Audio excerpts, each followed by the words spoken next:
What is up, YouTube, Facebook, Twitter, Apple, Spotify, and everyone tuned in on the Texas Sports Unfiltered app? Welcome to the official pregame show for Texas Sports Unfiltered. We are broadcasting live from the historic Scholz Garten, getting you set for kickoff of the Longhorns' fourth game of the season.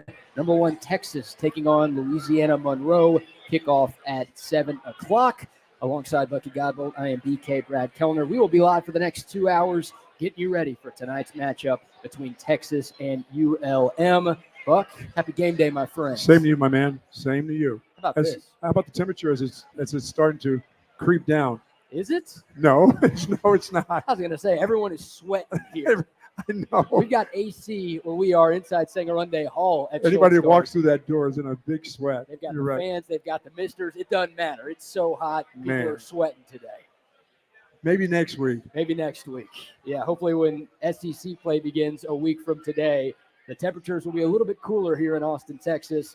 Not the case today, but it is a big game for Texas. The first game for the Longhorns as the number 1 team in the country since 2008. Of course, Texas coming off of that 56-7 blowout victory over UTSA last Saturday night. The Longhorns moved from number 2 to number 1. But Texas is expected to win this game by a lot. Our friends in Vegas have the Longhorns favored by 43.5 points as we sit 2.5 hours away from kickoff. But a little extra juice, a little extra motivation because the Longhorns are number 1 for the first time in a long time. Yeah, I mean, when you get an opportunity to play as the number 1 team in the nation, it means a little something more too, you know. And for the Longhorns, you know, it's been a while since they've been ranked number 1, and the fact that now you've got to go out and play to that too. Now you have to play to a certain standard, and this group has been playing to a certain standard for over a year now. Yeah. As I said, we're still in the continuation of the Sugar Bowl. It hasn't stopped. The fun is still continuing to go on, except for they're winning and not losing to Washington. Yeah, I didn't have that much fun at the Sugar Bowl. I had a lot of fun leading up to the Sugar Bowl in New Orleans for New Year's, but I didn't have a great time at that game.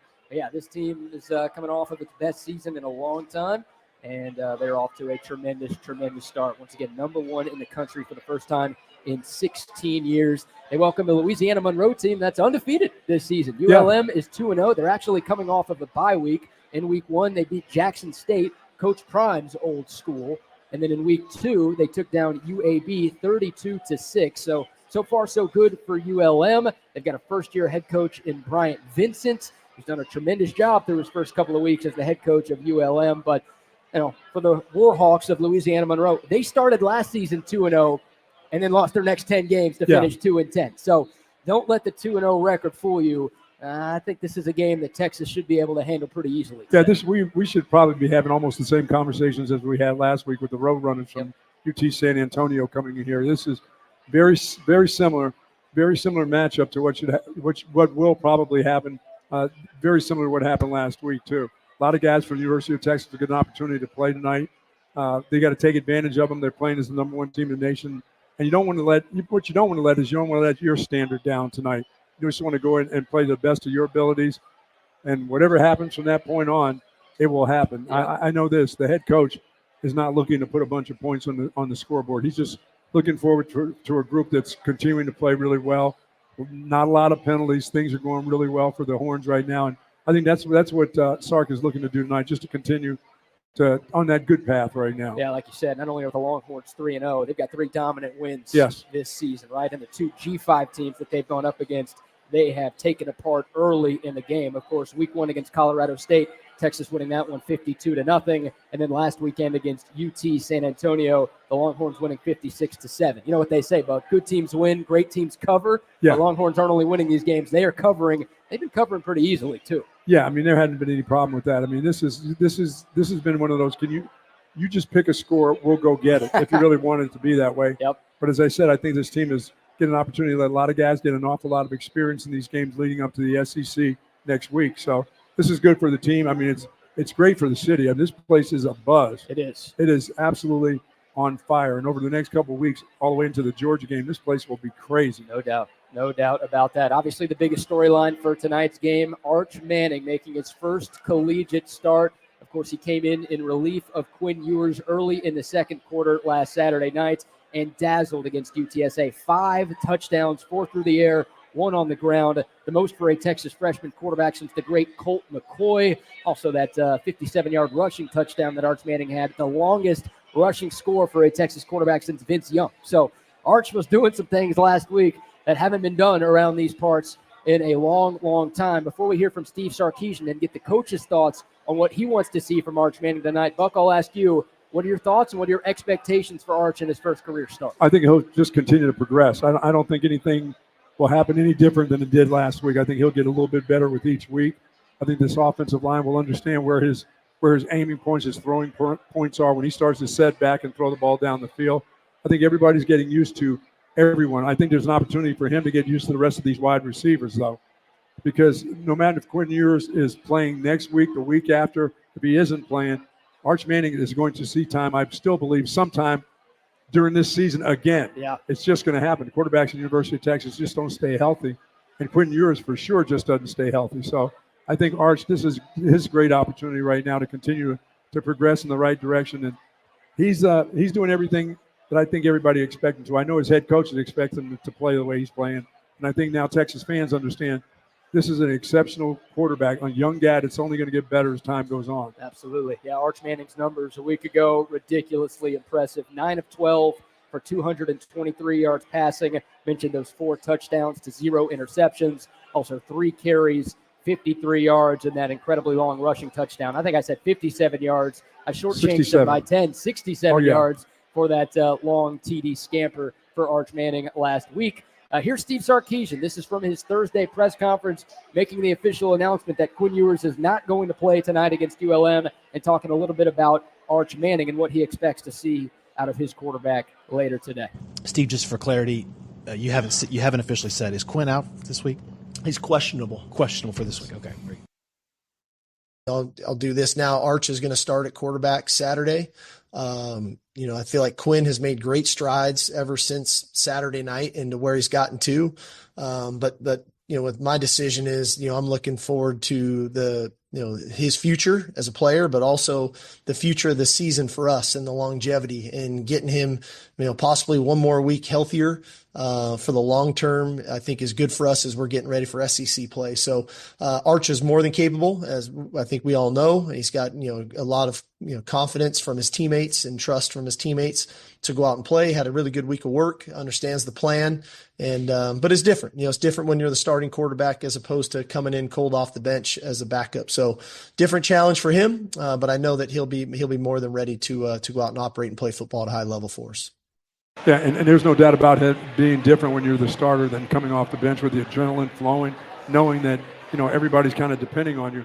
Now he gets an opportunity to be the guy looking at all the film this week. All the eyes are going to be on him, but he also gets to get all those repetitions with the first team guys, the guys who are going to be in there to start it out. So, as I said, great opportunity for Arch Manning, great opportunity for this football team to watch a young quarterback grow, who's going to be maybe needed down the line somewhere, even this year still. Yeah. So, I mean, this is perfect, and Sark's not going to expect him to miss a beat from last week, even though he's now starting. He doesn't expect him to be off in any way. He expects him to be better than he was last week. I expect him to be better than he was last week. That's crazy. Yeah. He was incredible last week. Yes. So let me ask you this, and you may have just answered my question. Are you worried at all about nerves? Are you worried at all about butterflies? Like last week, Quinn Ewers got hurt, and then Arch Manning didn't really have time to think. You're going into the game. Right. You better be ready. There's no time for nerves. There's no time for butterflies. Hey, get out there and play. Obviously, all week long, he's known that he's going to be the guy. Are you worried about any first start jitters? I think he would be. I mean, for that first series going out there, of course he's going to have jitters because the crowd's going to go crazy. Sure. When he steps onto the field, when he runs out there with the first team and the first snap for the first time being a starter at the University of Texas, he's going to have butterflies. That is going to. But the first time he takes off and runs down the field with the football, maybe not so much the throw, but the first time he has to take off, because he'll take off, because there's no better way to get yourself going in the game than to take off and run with the football. Yeah. And please slide. Please slide. Yeah, please slide. I love Trey Owens. I do not want to see Trey Owens until the fourth quarter of a 50-point game. No, just go ahead and get your run in and then get your yardage and then get down on the ground. And then that'll get your juices flowing. Then I think he'll be ready to do whatever he has to do. Now, I think tonight is one of those nights, and we saw last week, I thought Sark wanted to push the ball down the field with the wide receivers. I think they'll continue to work on that.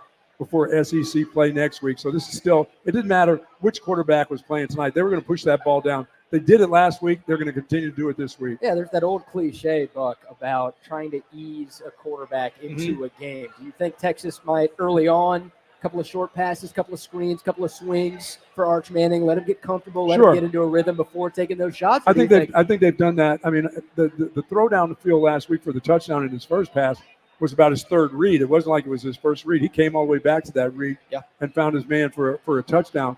I don't know if they'll ease him into the game. I know this. It's not like they got 6 or 7 running backs to turn around and just keep handing the ball off and wait for a while and try to develop a run game. I mean, if your throwing game is ready to go with this young guy and with these great wide receivers, just start throwing it. Didn't really miss a beat last week once Quinn Ewers got hurt. We're not trying to stir the pot. We're not trying to create some sort of quarterback controversy here, but it was really impressive to see Arch Manning do what he did. I mean, touchdown on his first play off the bench and then a touchdown on his third play off the bench. Right. How about that? 2 of the first 3 plays for Arch Manning against UTSA resulted in 6 points for the Longhorns. So no problem for him. Here's another one from Steve Sarkeesian, elaborating a little bit more about what he wants to see from Arch Manning tonight. Execute. I think one thing when you come in cold off the bench, like he got kind of thrown into last week, and what I really appreciated about him, he really executed the offense. Whether it was the passing game, whether it was the motions, a shift, all the stuff, him having him pull it and run. I mean, he executed. But that was almost the reaction to go in. Now he's had all week to really study the game plan, knowing the openers, things of that nature. My goal is I just don't want him to kind of overanalyze and get himself into kind of the paralysis by analysis state. I want him to play football. And the best way to play football is trust the call, go execute it, and then move on to the next play. And so that's my goal for him that I'd love to see come out of Saturday night. And he's got plenty of folks around him, to his progressions. And he's got a team. It's not just Arch Manning and the 10 dwarfs. I mean, it's Arch Manning and 10 really good players that are around him, which makes this even easier for a guy like that.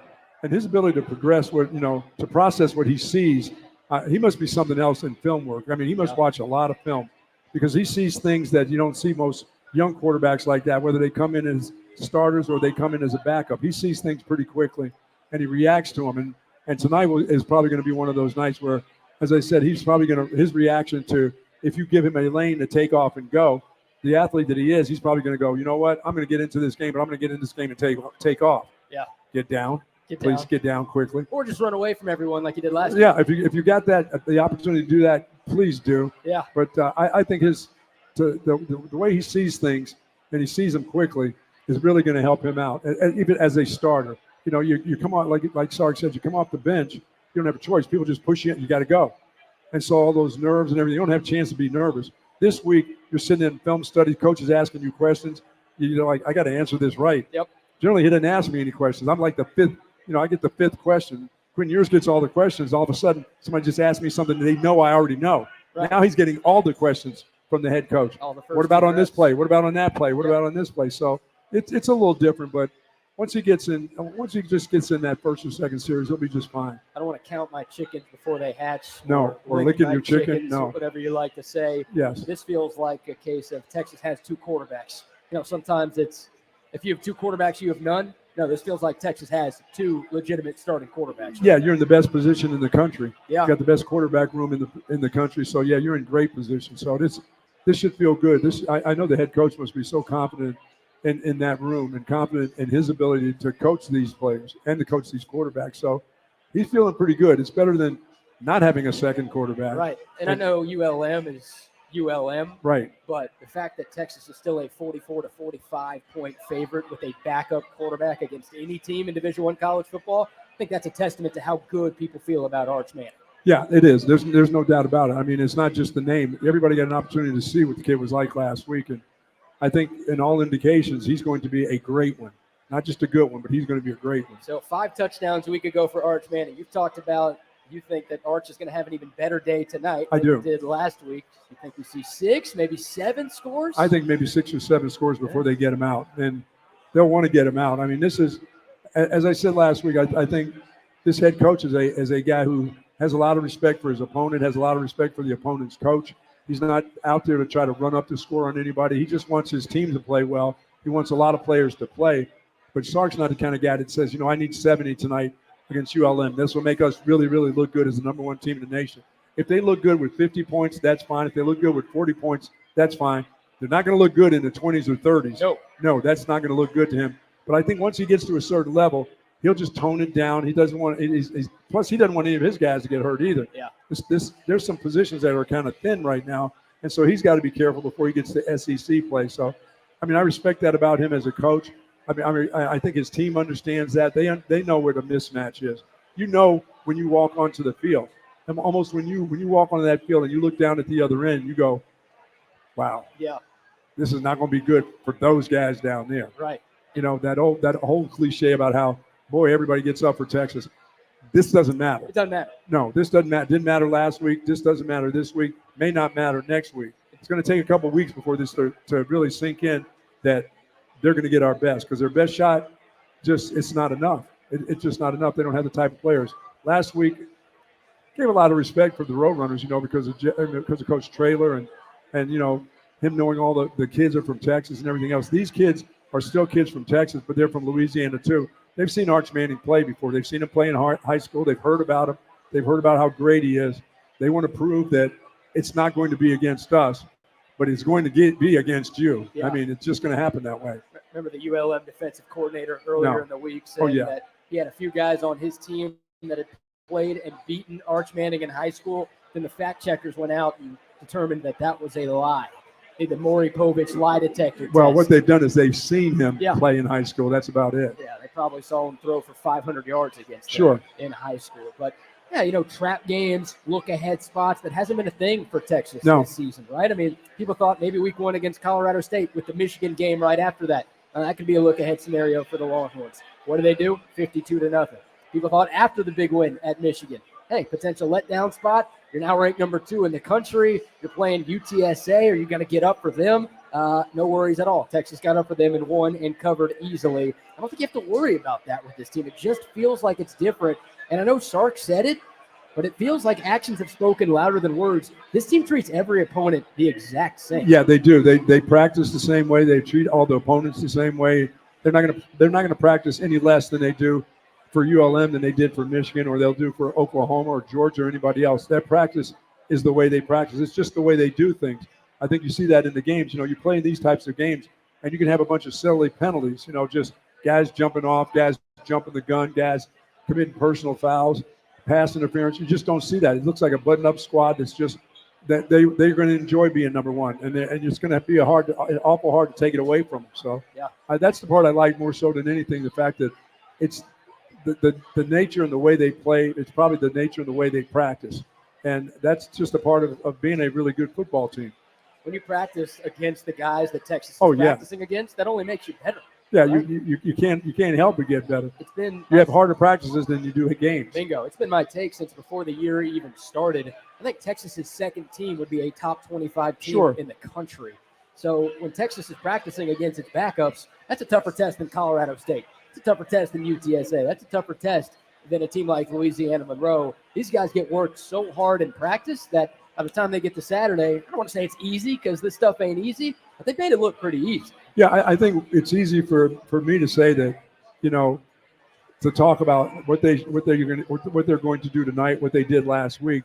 But for the players, as I said, they have to treat everybody just like they're all the same. They can't all of a sudden say, no, this guy isn't as good as the guy I played against last week, or he's not as good as the guy that I'm going to play with against in 2 weeks. You got to treat them all the same. You have to practice the same. You have to read your playbook the same. You have to go and figure out all this stuff, but you can't let down. There's no time for letting down right now. No, not at all. Not at all. So we talked about one of the big storylines for Texas, the fact that Arch Manning is making his first start. I think the other big storyline, we touched on it a little bit, Texas playing its first game as the number one team in the country since 2008. Obviously, the poll came out last Sunday after the win over UTSA. Steve Sarkeesian was asked on Monday if it matters that his team is now the top-ranked team in college football. Now more than ever, and I don't want to take anything away from the polls because of the 12-team playoff, it really doesn't matter. And we say it all the time as a team. It's not really what other people think of us. It's about what we do. And we've got to perform, and we got to prepare to perform, because the way this is set up, back in the day, the polls were huge because the polls dictated who got to play for a national championship and ultimately who won the national championship. Nowadays, you got to go earn it. And so I think it's good to show that, hey, what we're capable of. But at the end of the day, we're going to have to go earn this thing. And the mission is far, far from over. We've got a long way to go. So again, our guys, I don't even think they'd talk about it. You'll bring it up to them when they get up here, but I don't think, like, they're not sitting in the locker room talking about it. They're focused on what they need to do to improve and giving each other a hard time about stuff from the game, because that's what you do in the locker room. They're probably making fun of Ethan Burke's dive into the end zone and so on and so forth. But that's what teams do. I just don't think they're consumed with it. Yeah, they really don't worry about, the polls really won't matter to the players. What will matter to the players, BK, is if they get in a bad position and they're not playing well, and they look sloppy. But the polls won't matter to them. There's such a long way to go still left in this football season. When we're just kind of just begun, we haven't even got into conference play. So the polls, it's nice to be ranked number one, but for those guys, it's business as usual. You got to, in order to stay there, you got to play well. I mean, Georgia escaped, and there's a team that's won a whole caboodle of games. A what? Caboodle. Caboodle? Caboodle of games every year, and all of a sudden they make a mistake, and look at what's happened to them. Now they're number two, which was hard for a lot of people to believe they could go from number one to number two. But it's it's not what you've done before. It's what have you done lately. And I don't think the Longhorns want to get into that situation where they play a sloppy game and still win the game and come out saying, well, we won. Yeah. I don't think that's what Sark, and I don't think that's what the program is looking to do any longer. You'd like to be number one when the AP poll comes out tomorrow. Absolutely. Right. Georgia does not play. They've got the week off in advance of their huge matchup with Alabama. Yeah, just make them remember, make the fans and make the ones who vote understand what they saw over the weekend, and that'll take care of itself. Yeah, if Texas does what it's supposed to do, sure, the Longhorns will wake up as the number one team in the country for the second straight week. So, yeah, do what you did last week. Do what you did against Colorado State. Prepare the same way that you would against a team like Michigan, against a team like Oklahoma, against a team like Georgia. If you do that, Texas should be perfectly fine. There's no excuse for lack of preparation. I don't think you have to worry about that with this football team, because that's how the head coach prepares. He's always prepared. Absolutely. So we'll wait and see if we get an announcement on the status of Jaden Blue and Trey Wisner. When Steve Sarkeesian met with the media on Thursday, he said both of those running backs were game-time decisions. So, once again, you are a 43 to a 45-point favorite today, depending on which sports book you like to look at. What do you think? I'd like to have one of the two play. Yeah, I mean, Jared Gibson, the true freshman, has looked very good, but you'd be down to 1.5 scholarship running backs. I'm only giving Velton Gardner a half of a scholarship because he joined the team 9 days before week one. You'd like to have more than that. Yeah, it's just that, I mean, and it's not so much of the fact that I don't think that a young freshman can tote the rock that much, do all the blocking, pick up the blitzes, and do things like that during the course of a game. I just think that we're still, temperature-wise, you need to have a blow here or there. You need to have a rest. You need to come out of the game. This is, and for a young guy that will, if there's a possibility of him starting at running back, he is going to get gassed in a hurry. He's going to be deep breathing when he's out there as a starter. He's just like Arch Manning. If he goes out there and he's the starter tonight, believe me, his heart rate is going to be up. It's not like when you come into the game, in the second half or the second quarter of a game. Yep. If you're the starter and you run out there first, your heart rate is up so high. I mean, you're ready to just about pass out in front of 100,000. You haven't even touched the ball yet. And so everything that you do exacerbates that. It makes your heart rate's going up even further and further. So for him, he'll be a little bit nervous, and so will I if he is the first guy out. But so you got to have somebody in there to give him a rest. One of the two guys has got to get some snaps in there today. So I don't see you going from number 3 to number 4, no matter who you're playing. Yeah, I was going to ask. If there's a tweak, Mr. Tweak is getting in there and playing a couple series. Well, there are a lot of Texas fans who are like, rest them both. No, don't do that. You're playing ULM. You've got SEC play starting next week. There's no need to risk Jaden Blue or Trey Wisner. You've got a long season. Let those guys get an extra day off. You would say put one of them out there just in case. I would say somebody's got to go out there. One of the guys has to go out there and give you a series or two. It's not like I need to see Jaden Blue get out there and get you 140 yards, give him 5 series. No, just go out there, get in there, see what this ankle's like, make a cut, then get out. Yeah. And then the other kid is now he's not winded. He's not as winded. He can go back in. But this is his opportunity too as a young freshman. I mean, he needs as many reps as he can get because there's so much going on in this offense.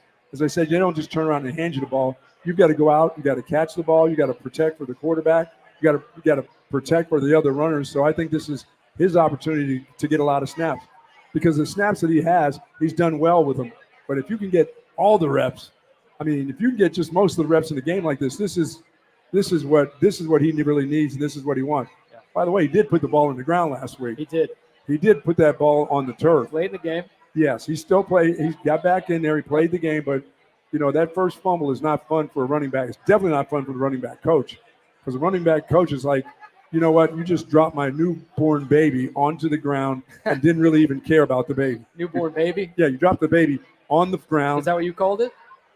Well, I said, don't drop my son on the ground. Oh, you called it your kid. It's my kid. So you were telling Ricky Williams not to drop your son on the ground. Don't drop my son on the ground. I love that. And if you drop my son, you better be the first one to cover him up. Yep. Fall on my son. Fall on my son. Don't try to scoop and run with my kid. Just fall on my kid and save him. Oh, my God. So this is a great opportunity, I think, for Gibson. But one of the other two guys, Wisner, either one, I'm not saying I need Jaden Blue to get in there because he's been the one that everybody's worried about. I think they're worried about both of them. Those ankles, you get those ankles, you get those little tweaks. Those tweaks get nastier as the year goes on. They tape them up a little bit tighter, but they're still there. You can't make that smooth cut that you want to.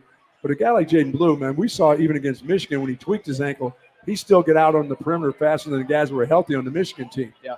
So you want him as healthy as you can get him, but I can't go with the freshman all day long today. I need you guys to, hey, I'd be the running back. Can you give me a little help here today? Okay, coach, I can go in for a couple series. Good. What about Colin Page, the white guy from Austin Anderson? Bring him in too. Trojan man. Dude, by the time it's the fourth quarter, I need to see a lot of him. Yeah. And then get Gibson out of the game. Yeah. Let these other guys, because everybody else is going to be in the game. You're going to have offensive linemen, defensive linemen. I think there'll be an opportunity for a lot of people to play again tonight. And with this, I always talk about heat like it's a one-way street, and it's just for Texas.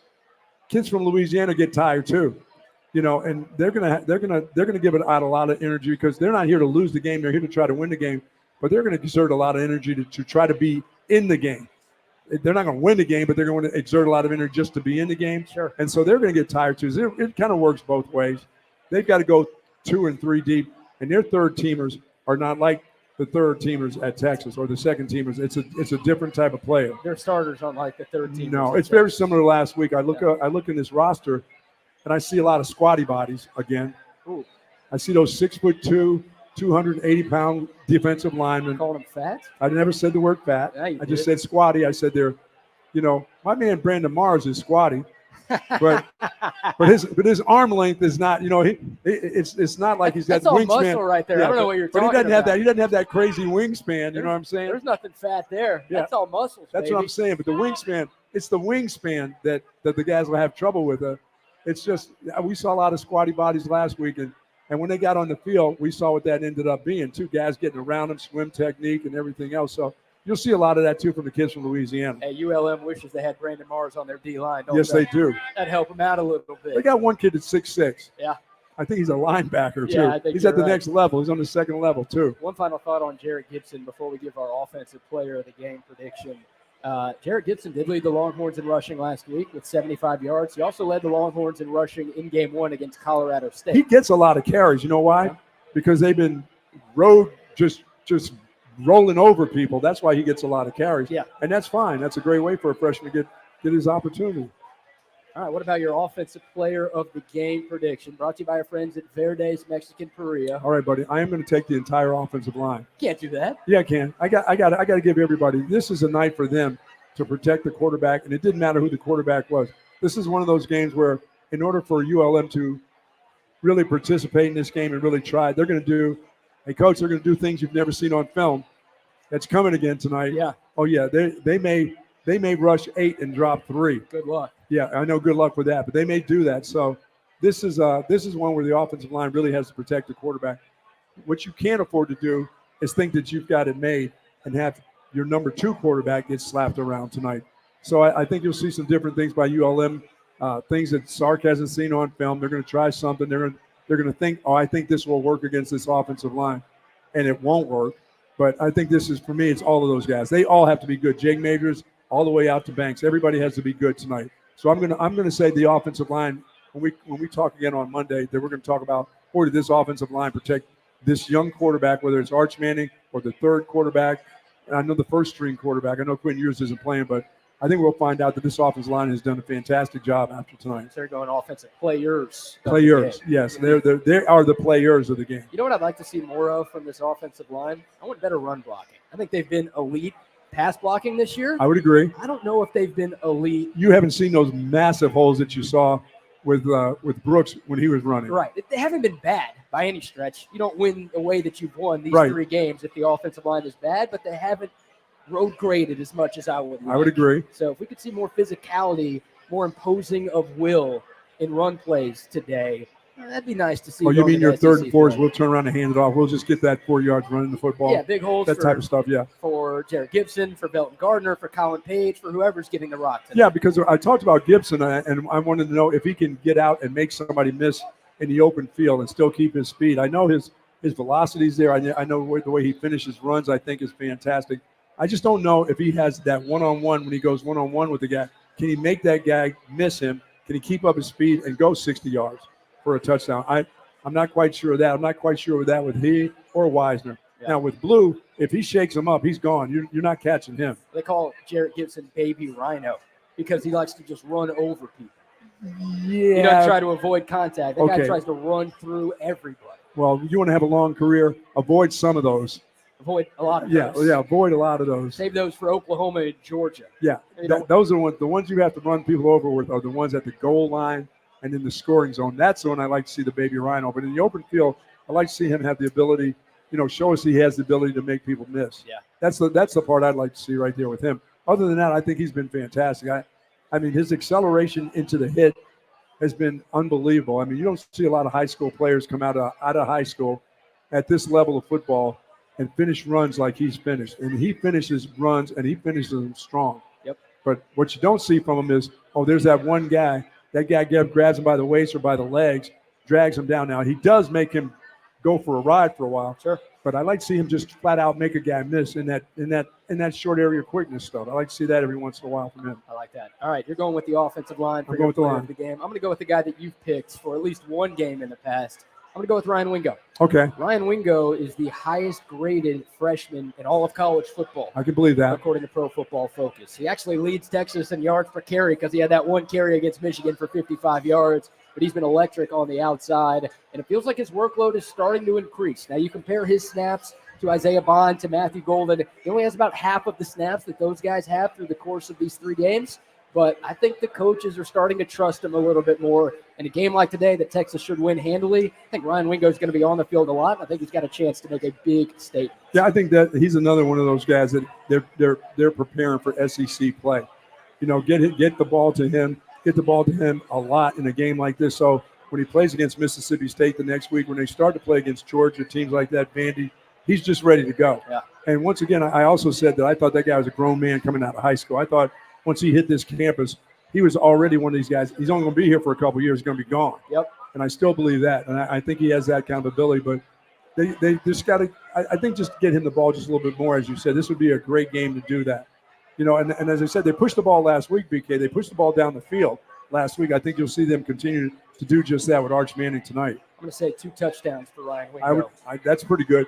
Plus, I like to see him get one of those reverses again. He looks good. He does. As I said, if you could put him in the backfield, if ever you really needed a young player that you thought that could do a little bit of everything, Ryan Wingo is that guy. If he knew the running back plays, I bet you'd be a pretty decent running back too.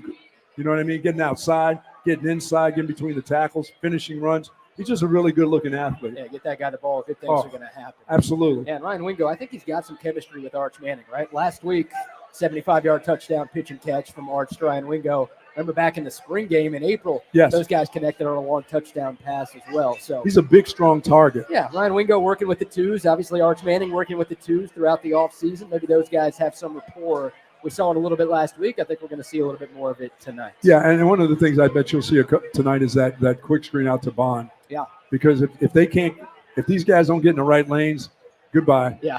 He's gone, and they won't even lay a glove on him. I mean, if the way these guys block downfield for each other has been fantastic, and if he gets the right block on the outside, there's nobody on this team that can catch him. They've got a couple good corners that return. Other than that, they've got some new guys in their secondary. But even those good players that are playing cornerback that have a little bit of experience, they don't have the speed that he has. No. He can just outrun. I think he's got to be the fastest guy on this team. I was going to say, there might only be like 5 or 6 guys in the country. He can fly. I don't know if he's Xavier Worthy fast, but he can move. And that speed plays, and it'll play at the next level. Sure will. As well. All right, our offensive player of the game predictions brought to you by our great friends at Verde's Mexican Parrilla. If you've never been there, oh, my God. I don't care where twice again this week. I don't care where you live. They're off of Hamilton Pool Road, right off 71. Verde serves up an extensive menu of all of your favorite traditional Mexican and Tex-Mex classics. They've got a beautiful indoor dining area. Makes for a perfect date night. They also have the outdoor covered patio as well. Perfect for the kids to run around. Perfect for you to enjoy great meals, some margaritas, and watch all of the games. They do dine-in. They do takeout. They will host your next party. They will cater your next event as well. And oh, by the way, next time you're at Verde's, make sure you tell them you heard about it on TSU. They're going to hook you up with a free appetizer. That's good stuff. Oh, yeah. Chef Cody's going to be cooking for somebody in one of these days too, right? At the end of the season. That's our big prize. So if you're here at Scholz Garten, I know it's loud. I don't know how many people can even hear us, but got a couple of things you can sign up for. We're giving away a pair of free Ariat boots and denim, and then the grand prize that we will announce during our pregame show for the Texas A&M game at the end of the regular season. Chef Cody from Verde's will go to your house and whip up a meal for 8 people. How's that? It's going to be fantastic. He's Love making 8 of those pork chops. Guess what? I'm coming to your house, and I'm having one of those pork chops. For sure. That's a requirement right there. Love Verde's Mexican Parrilla. All right, Buck, before we get back into Texas ULM, how about our first scoreboard update of the day? This is brought to you by our friends at Moonshine Patio Bar and Grill. Hey, good news if you're a Texas fan. You might not care about this, but I care about stuff like this. I know you do. 18th ranked Michigan, who everyone left for dead after the Longhorns went into the Big House 2 weeks ago and beat the brakes off the Wolverines. They are leading 11th ranked USC 20-10 late in the third quarter. So Alex Orji getting the start for Michigan, his first start of the season. He's got a 10-point lead over USC right now. Maybe Michigan's not the worst team in the history of college football. Maybe what Texas did a couple of weeks ago was actually pretty damn impressive. Well, of course it is. I mean, you and I talked about what we thought of that offensive line. They just didn't play well that day against Texas, and it was hard for them to corral the kids from Texas, and especially the linebacker play that Texas had against Michigan. Now, they're not bad players. They didn't leave the cover totally bare. No. They thought they left it kind of bare with the quarterback situation, but now they kind of settled in on who's going to be the quarterback from this point on. And that probably helps an awful lot too. That helps get things kind of settled down for the Wolverines. You know why USC's losing, right? Lincoln Riley can't coach defense? Because you don't bring Trojans to an orgy. Oh, very nice. Everybody knows that, all right? Very nice. No Trojans allowed, okay? That was the mistake by USC showing up today. We'll keep you posted on that one. Other games in progress, another ranked versus ranked matchup. Number 12, Utah leads number 14, Oklahoma State, 10-3 early in the third quarter. Come on, Gundy. A lot of time for Gundy and the guys to come back in that one. Number 16, LSU on top of UCLA. Buck, do you know where UCLA is? It's in Los Angeles. You sure about that? Yes. I didn't know. I was told until, that. When I did see that on there. Until their coach said that at Big Ten Media Days. UCLA, sure. yes, I saw that. LA stands for Los Angeles? Yes. That's what the LA stands for. Yeah, you could have fooled me. 24-17 there. How about potential upset brewing in the SEC? Vanderbilt. Yes, that Vanderbilt leads 7th-ranked Mizzou 13-10 at halftime, Buck. Yeah, come on Anchor now, down, baby. Come on. Anchor down. No way. I think that's what you say. Yeah. I don't think that's going to happen. Come on, Mizzou's your sleeper team. You I a know. little nervous? We can't have that. We can't have that for my sleeper team. No, we can't. They were sleepwalking last week against Boston College and got away with it, so they better wake up today. They better wake up today. Other games final from earlier today. Number 21, Clemson all over NC State, 59-35. And how about Mac Brown's North Carolina Tar Heels? Wow. Dolly Madison got him. Dolly Madison got him. I thought she was dead, but she went into North Carolina, put up 70 against Mac Brown's group. How about 70-50? This is not basketball, people. James Madison 70, North Carolina 50. That's not good for Mac. As you know, you get to these certain years, it's starting to look like it did towards the end of his career here at Texas. Yeah. You know what I mean? They have a good year, then they start to disappear a little bit. Is Manny Diaz coaching that defense now? The talent isn't quite the same. You know, you lose your great quarterback last year, May, and all of a sudden your defense gives up 70. 70. Yeah, James Madison had 53 at halftime. 53 points at halftime. Yeah, this wasn't like James Madison scored a bunch late to make it look worse than it was. Well, when I saw the original score when it was in the 60s and it was the kind of the third quarter, I was like, there's no way they're going to score like 75, 80 points against Mac Brown's team. Dolly Madison is going to have to call off the dogs. They probably called off the dogs in that game. Yeah. Oh, that would be horrible. Dolly Madison's known for being very forgiving. Yes. She's not overly aggressive. Let me tell you something. If they have their players start running out of bounds and saying, no, we don't want to score anymore against Mac Brown, that would be horrible now. That would be embarrassing. Oh, that would be For embarrassing. North Carolina. So there's your first scoreboard update. We'll give you a couple of more of those throughout our broadcast. Once again, we are live at the historic Scholz Garten. We'll be here until 6:30, getting you set for kickoff between the Texas Longhorns and the Warhawks of Louisiana Monroe. Buck, our scoreboard updates. I'll let you talk about this place, Moonshine Patio Bar. I love it. They got two great locations, one downtown and, of course, one out at Navy Ranch. And do join them tomorrow for brunch. They've got the best brunch in town, whether you're in town or out of town. Mom or dad, if you're coming in and you're seeing one of your children, and you got to take them to brunch tomorrow. Yeah. A place to go. You got to buy it, too. You're going to buy it. Those are the rules. That's right. You're going to take that credit card out and buy for the whole gang of them, not just your kids. Buy for somebody else's kids that's right there. Yep. Anybody living in an apartment, mom and dad are paying at the Moonshine tomorrow morning for that brunch. Brunch is inexpensive, but you can eat all you want at their brunch, and they have a fantastic brunch, too.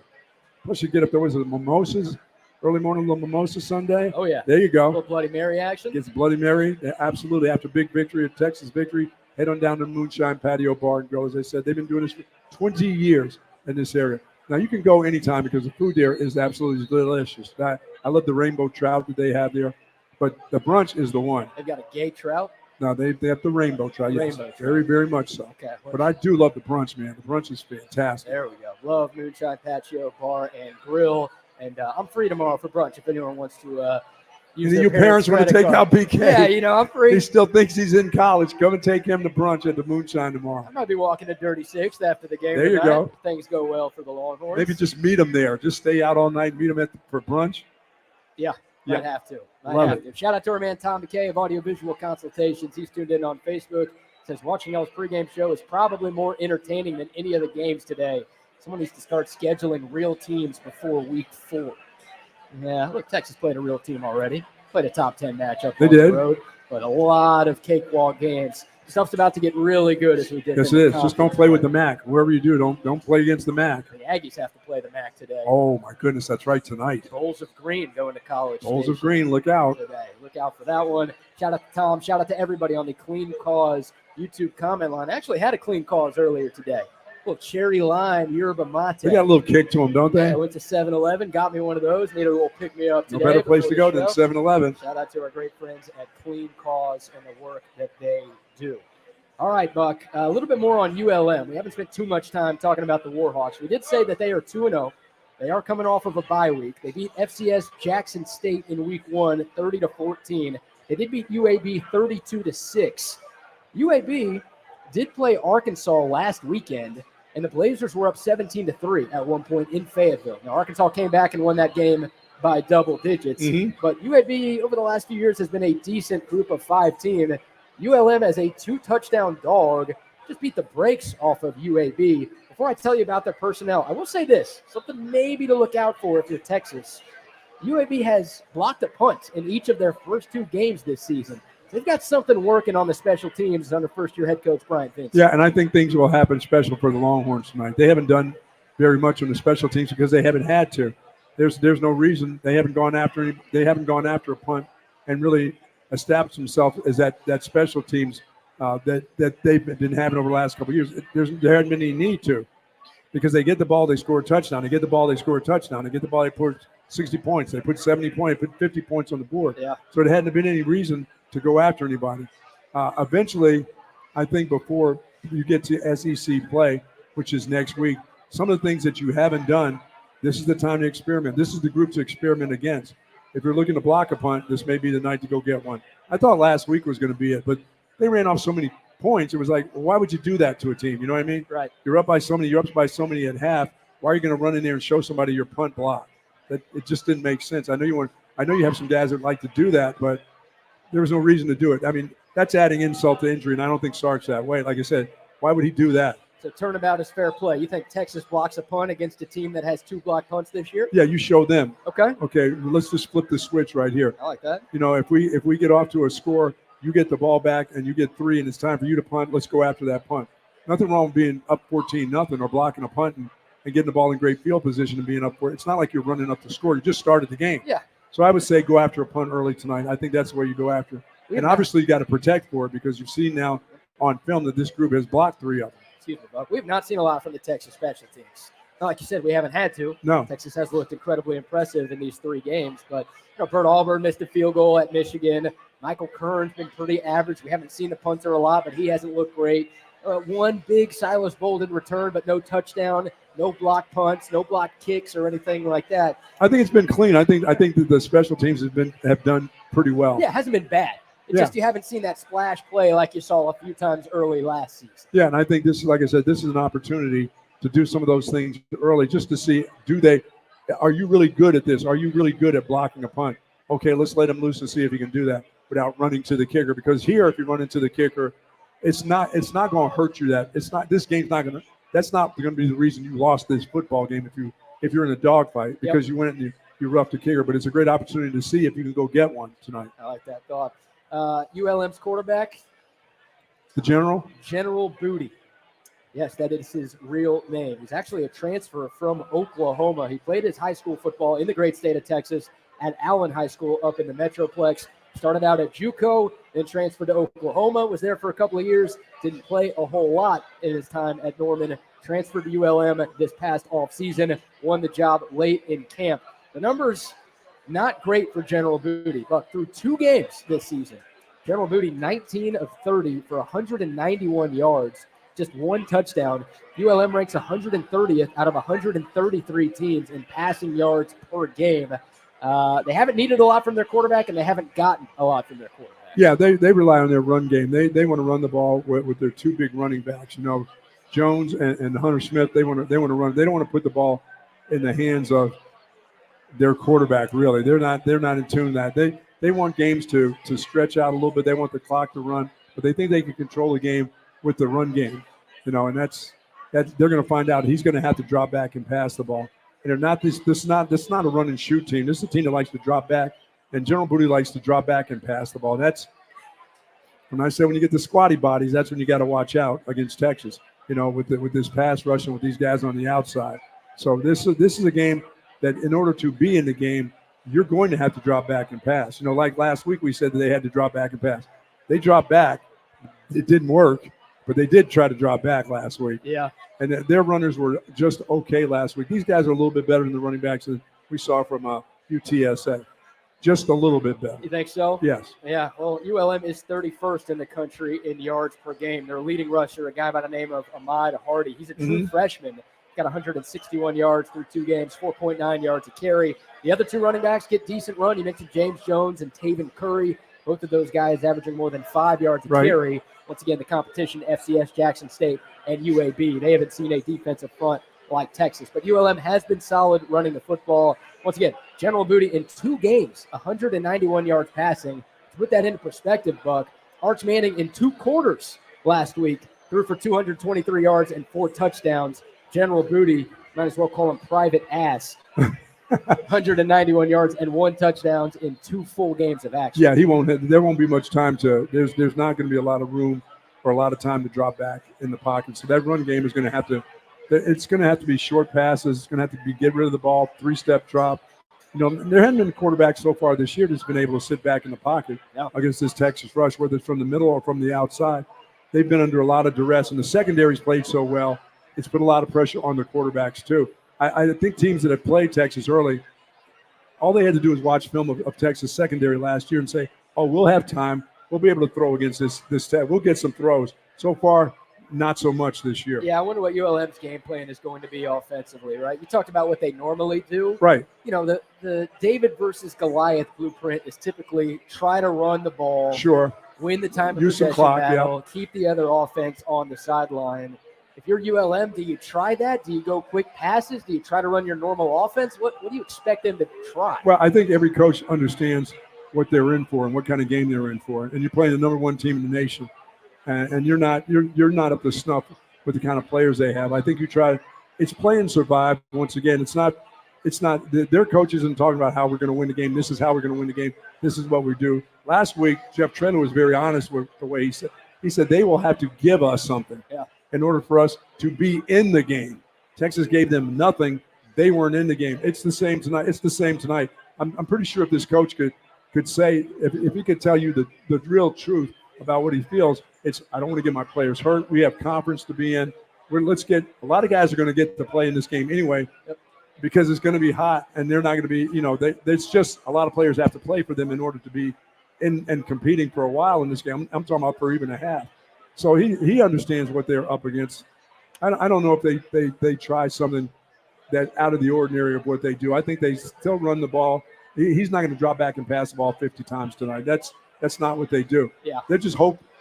I know hope is not a strategy, but for them, it's a lot of hope. It's a lot of hope. It's just a lot of hope. You hope Texas shoots itself in the foot. Right. Turnovers, penalties, bad mistakes to give you a chance to keep. And these are things that the teams are finding out about Texas too, and not the SEC teams that they will play as time goes on, but the other teams that are expecting Texas. Oh, they'll have 8 penalties somehow. Remember last year they had 8 penalties in this game, or 7 penalties. The offensive line's jumping off sides. Guys in the secondary are having pass interference. I think that the teams that they're playing that aren't conference teams are saying, they don't make a lot of mistakes. Yeah. They've got to be looking at film because coaches are looking, well, such and such had 4 holding penalties. They only got one guy on the offensive line they can look at and say, let's go after him because he may grab you, he may reach, and if he's jittery, he may jump off sides. But there's not a lot of that on that team. There hasn't been to this point. Yeah, so coaches that are playing against you are thinking, damn, they don't make a lot of mistakes. We got to play our best just to be in a game, not to win the game, but just to be in the game. So I think they'll give it their best shot, but they just don't have the firepower, sort of like last week. I'll be able to say the same next week as I watch Mississippi State play. They're not very good. No. They got crushed by Florida at home. Crushed. And we know how bad Florida's been this season. All right, before we give our defensive player of the game predictions, here's one more from Steve Sarkeesian. He was asked on Thursday what he wants to see from his team in tonight's game against ULM. I want to make sure that we're really fast Saturday night. I want to make sure that we're really physical Saturday night. I want to make sure that we play really smart football and that we own the situations as they present themselves, whether it's 3rd down or 4th down or short yardage or red area, backed up situations. I really want us to take care of the ball better than we did last week. We had 2 turnovers and we fumbled a 3rd time. And then I want to create more turnovers, and that might be a little greedy of me. The 1 turnover we got resulted in a touchdown, but I sure would like us to get more hands on the ball, knock the ball off the runners a little bit more and those types of things. And then naturally, I think for us, when we're really cooking, our return game and our block game is really good on special teams. And so we've made a huge point of emphasis this week, and Coach Banks has done a great job with our special teams, over 4 years and most notably this week. So I'd love to see that aspect of our game really start to go to another level because I think we're more than capable of doing that. Yeah, that dude wants to see a punt return go back to the house or a block punt. He wants the special teams to let everybody put people on notice now. As of tonight, probably he wants to put everybody else on notice, playing Mississippi State and the rest of the SEC from this point on. He wants them on notice that his special teams are still there. They haven't done very much so far, but they're capable of doing something and being a big part of a ball game. And this, as I said, tonight would be a great opportunity. But they don't make a lot of mistakes. It's been really clean football. But I think he wants, and when he talks about creating turnovers on defense, he knows what the physicality of his football team is. He knows they're going to be physical no matter who they play. That's just the way they play football now.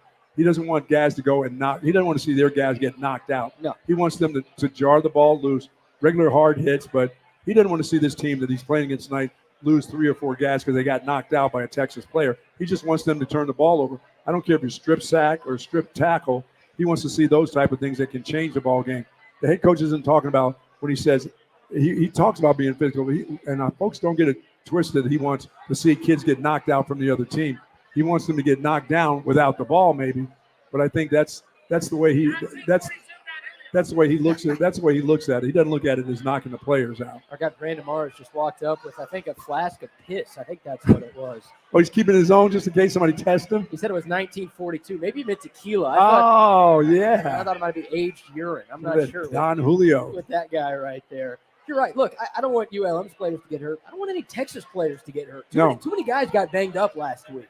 Yes, they did. Some of the guys came back. Kelvin Banks came back into the game. Andy Muhammad came back into the game. Obviously, you lost Quinn Ewers. Trey Wisner got banged up and did not return. SEC play starts, and then you're about to begin your toughest stretch of the season with OU and Georgia back-to-back. I'd like to make sure everyone gets through this game healthy tonight. Yeah, but I think people just, when they hear Sark talk about turning the ball over, I think they think, well, we want to see more big hits. We want more oohs and ahs in the crowd. No, he doesn't care. If you make them fumble, that's good. That's an ooh right there. Yeah. You know, they don't have to get a hit hard. They just have to hit the ball away from the opponent. And as I said, he's got a lot of respect for these teams that he plays. And that's one of the things I like about him. He respects the game. He respects the fact that the kids are out there playing hard. He knows he's got a mismatch tonight. There's some things that he'd like to do really, really good, but he doesn't want his players knocking out the other players because they can. I mean, he can actually give a speech coming out of this locker room, and you'll see 4 or 5 ULM kids laid out on the turf throughout the night. Little Craig Williams, bounty. Oh yeah. They can come out in carts to unload them and get them off the turf. He doesn't want to see that happen. He knows he can. He can give that kind of speech to his team because his team's that good. And he talks about them playing fast. They play fast all the time. If he wanted to ramp that up against this group right here, he could make things happen. He could make it happen in the blitz. He could take out their quarterback if he wanted to, but he's not going to do that because I think he just has a lot of respect for the game of football. He means to hit hard because that's what they do at practice. That's what they do anytime they take the field.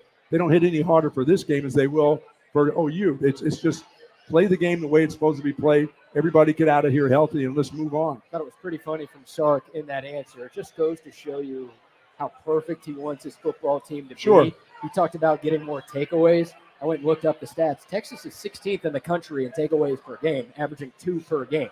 Like, that's not an area they've really struggled at this season, but they're not the top 15, so it's got to be better. I think he wants to see more of these guys that come running through the line. Sort of like when Gibson lost the ball last week, he'd like to see a much more of that going the other way. I wouldn't hate it. I wouldn't hate it either. I wouldn't hate a couple more sacks, too. Texas did have 3 last week, which was a season high. Sure. It's kind of a complaint amongst a lot of Longhorn fans for the first 2 games of the season. They were getting pressure, but they weren't always hitting home. Wouldn't hate to see another crooked number on the stat sheet today. Yeah, I think that would be good. I think you may see that anyway. You know, if General Booty's going to drop back and pass, he's going to be sacked a few times tonight. And Texas has the type of players, especially on the outside right now, that can get to him and get him on the ground and maybe get a fumble or 2. Yeah.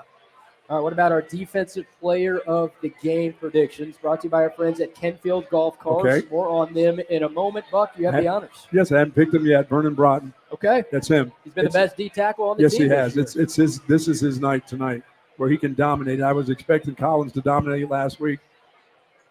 He played okay. You know, I kept a special eye out and wanted him to do some really special things. He played fine. He was fine. He was his normal self. I'll say that. Not that great, not that bad though. Did pretty well. But I think Vernon Broughton tonight will have a big game. He may be one causing a couple fumbles tonight. I'm gonna go with Colin Simmons. You think it's going to happen? You think you don't have sacks? You want some sacks, huh? I mean, he's been the highest graded player on this defense. He's only played 3 games of college football. What he did at Michigan was impressive. He backed it up with another strong showing against UTSA. That dude's a little bit of an animal. That guy looks nothing like a true freshman. No. I know he was an early enrollee. He was here for the spring and made some things happen in the spring game, but it still kind of blows my mind that kid is 18 years old. He's got that animal instinct in him on the corners when he goes around those tackles. His speed, his bend, and the twitch, right? Like instinct, I think, is a good word. The ball get-off is so important, right? All the elite edge rushers at any level of football have such a quick ball get-off. It's almost like they know what the snap count is going to be. And he's one of those guys, and he's looking to strip the ball. He's looking not just to hit the quarterback and make the quarterback pay. He's looking to take the ball and take it the other way and turn the momentum around. That's the part I like about reminds me a lot of a shorter Tony Brackens when Tony Brackens played here. Tony Brackens was always looking for the ball. He wasn't looking for the big. He got the big hit, but he was always looking to take the ball away from the quarterback. And this kid looks like he's one of those Sunday players that he understands. It's big money when you take the ball away. I thought it would take a while for Colin Simmons I do too. Get his feet under him at this level, but it's taken no time at all. That guy has hit the ground running, and he's already one of the best players on the stage. He's got great explosion coming off that ball. He does. I'd like to see more snaps for him, too. Right? Trey Moore and Barron Sorrell have gotten the majority of the snaps off the edge. Now Ethan Burke has rotated in. Obviously, Colin Simmons has played some, but I feel like we've seen enough from number 11 to where maybe we should get a few more reps. I think from Trey Moore, I think what we've seen, BK, is he was a good player at the level that he played last year at UTSA. He's not an exceptional rush guy. This to me, he was more of, if I could say it, he was more of a depth guy. When it comes down to it. So far what I've seen from him, he looks like more of a depth player than actually a starting player in the SEC. I think you're right. You know, he had 14 sacks last year at UTSA. I figured he wasn't going to get to 14, but all right, can we get 7 or 8? Something like that? And he's by the way, he's okay against the run. He's done well against the run. He can get off of blocks and shed blocks and he's okay against the run. I just thought he would be a little bit more devastating as a pass rusher. And his get off, he's not as big. He's not as physical as I thought he was. Well, once again, he played at UTSA, and in that level of football, he could come off against those tackles. These tackles that are playing against right now, a little tougher. I've seen a little more from Ethan Burke. I've seen a little more from Simmons. Absolutely. So hopefully Trey Moore can bring it tonight. Hopefully he starts to find another gear as we shift closer to conference play. All right, our defensive player of the game predictions brought to you by our great friends at Kenfield Golf Cars. Get yourself a golf car. Absolutely. If you're in the market for a new or pre-owned golf carts, we've got great news. Our friends at Kenfield Golf Cars are right around the corner. They're all over the place. If you're making your way to the game, hell, if you're already here right now, look around outside. All of those golf carts you see making their way to DKR, those are all Kenfield Golf Cars. They were founded back in 1979. They've got an unparalleled selection of different golf carts available in new or used. No job too big, no job too small. If you already have a golf cart, you want to spruce it up a little bit, they can make it happen. If you and your family are looking for a new golf cart, if you want to design one from scratch, they can do all of that for you. Go to their website, KenfieldGolfCars.com. That's KenfieldGolfCars.com. Or give them a phone call, 512-258-8515. And I hope everybody appreciates this wonderful banner that we have and our wonderful sponsors, of course, 34 Wine and Spirits and Covert Bee Cave. But the dudes that make this banner, that's all I hear about is, man, that banner beside you guys is class all the way. This is a absolutely gorgeous monster behind us right here. And it's now easy traveling and easy to put on. We haven't had to get it up and on. We've got to figure it out. Yeah, good, because I take off. When you guys start messing with it, I take off and get out of here. I'm a little bit worried about Shoal Creek Saloon for our next road game because the wind almost knocked this thing down It'll be down there in the creek. Yeah, which would be hilarious to see. But no, shout out to Waterloo Printing and Graphics. Thanks for bringing them up, Buck. One of our great sponsors on TSU made this gorgeous 8x8 step and repeat banner. They can do the same for your business. Hats, shirts, banners, signs, posters. It doesn't matter. Reach out to them on Instagram at Waterloo Printing. And, of course, our title sponsors for our pre- and post-game coverage all season long. Love them. Covert Bee Cave and 34 Wine and Spirits. None of what we do would be possible without those two. So we are incredibly grateful to We do love our liquids. We do love our liquids. All right, how about another scoreboard update here? Brought to you by our friends at Moonshine Patio Bar and Grill.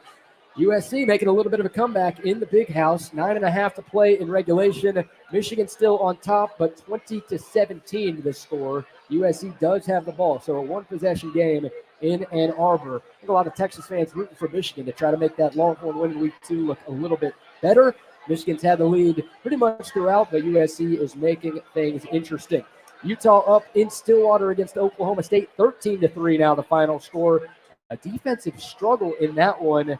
You know who's not playing for the Utes today? Cam Rising? Cam Rising is out, and Utah is still up double digits at Oklahoma State. It's again 13-3. It's not like Zach Wilson's brother has done a whole lot for Utah, but the Utes defense has traveled to still. Come on, Gundy. So Utah's got the lead. Mizzou now has the lead against Vanderbilt, 20-13, midway through the third quarter in Columbia. We'll keep you posted. Some games final. How about last night? Your Nebraska Cornhuskers, Buck. Last pick on the show, they lose to Illinois in overtime, 31-24. You know who's playing well today and has played well today? That's right. The Black Knights of the Hudson. Are you bet on Army?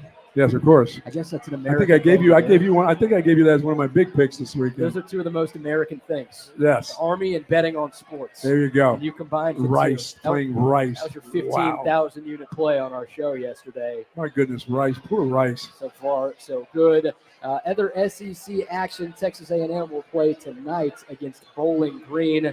Trying to find the score of this Arkansas-Auburn game. I'm not sure if anybody really cares about it, but that's going on. The first 9 plays of that game at Jordan-Hare, 4 turnovers. In the first 9 plays, Arkansas has a 17-14 lead. 6 minutes left in regulation on the plains of Auburn. There's another SEC game going Boy, that's on not going to be good for the Auburn coach if that happens. No. Hugh Freeze, that seat's going to get a little bit warmer if Auburn can't find a way to come back in that one. For Arkansas, Sam Pittman, the guy on a very hot seat, he's trying to save his job. Yes. Texas will play Arkansas later this season in Fayetteville. No one's really sure if Sam Pittman's going to be on the sideline for Arkansas in that game. Win today would go a long way. Doesn't matter. It's just there. That's the part. Into keeping him there. So there's another scoreboard update. We'll give you 1 or 2 more of those before we sign off at 6:30. A reminder, Brian Davis, longtime Texas reporter, now with A2ZSports.com. He will join us in about 10 minutes to give his thoughts on this matchup. All right, more on Texas and Louisiana Monroe. What about the wide receiver distribution? I mentioned Ryan Wingo as my offensive player of the game prediction, Buck. We've seen a little bit of everybody for Texas. All 6 of their top receivers have made an impact. We saw a bunch of guys get catches last week in that 56-7 victory over UTSA. You think we'll see more of the same tonight? Yeah, I think the security blanket that you'll see Arch throw to a lot is the same one that you saw with Quinn Ewers. I think you'll see Gunnar Helm catch a bunch of balls tonight. I know they want to push the ball down the field, but it's not like they don't push the ball down the field with Gunnar Helm catching passes anymore. He's not the guy who's streaking down the sideline where the coach has schemed him wide open. There's nobody within 25 yards. He can go across the middle. He can make catches. He can catch and run with the football. I think you'll see Gunnar catch a bunch of balls tonight. Arch has to get used to throwing more balls to that dude, because if he does play a lot more than, there's a lot of people that want him to play a lot more, but if he ends up being in a lot more games, Gunnar Helm is going to be the guy I think he's going to kind of lean on for some of these 3rd and 5s and things like that. But once again, Gunnar Helm is not just that security blanket guy. He can get down the field and make plays. Yeah, Gunnar Helm just 1 catch last week. It was a pretty impressive one, 49 yards in which he hurdled the guy.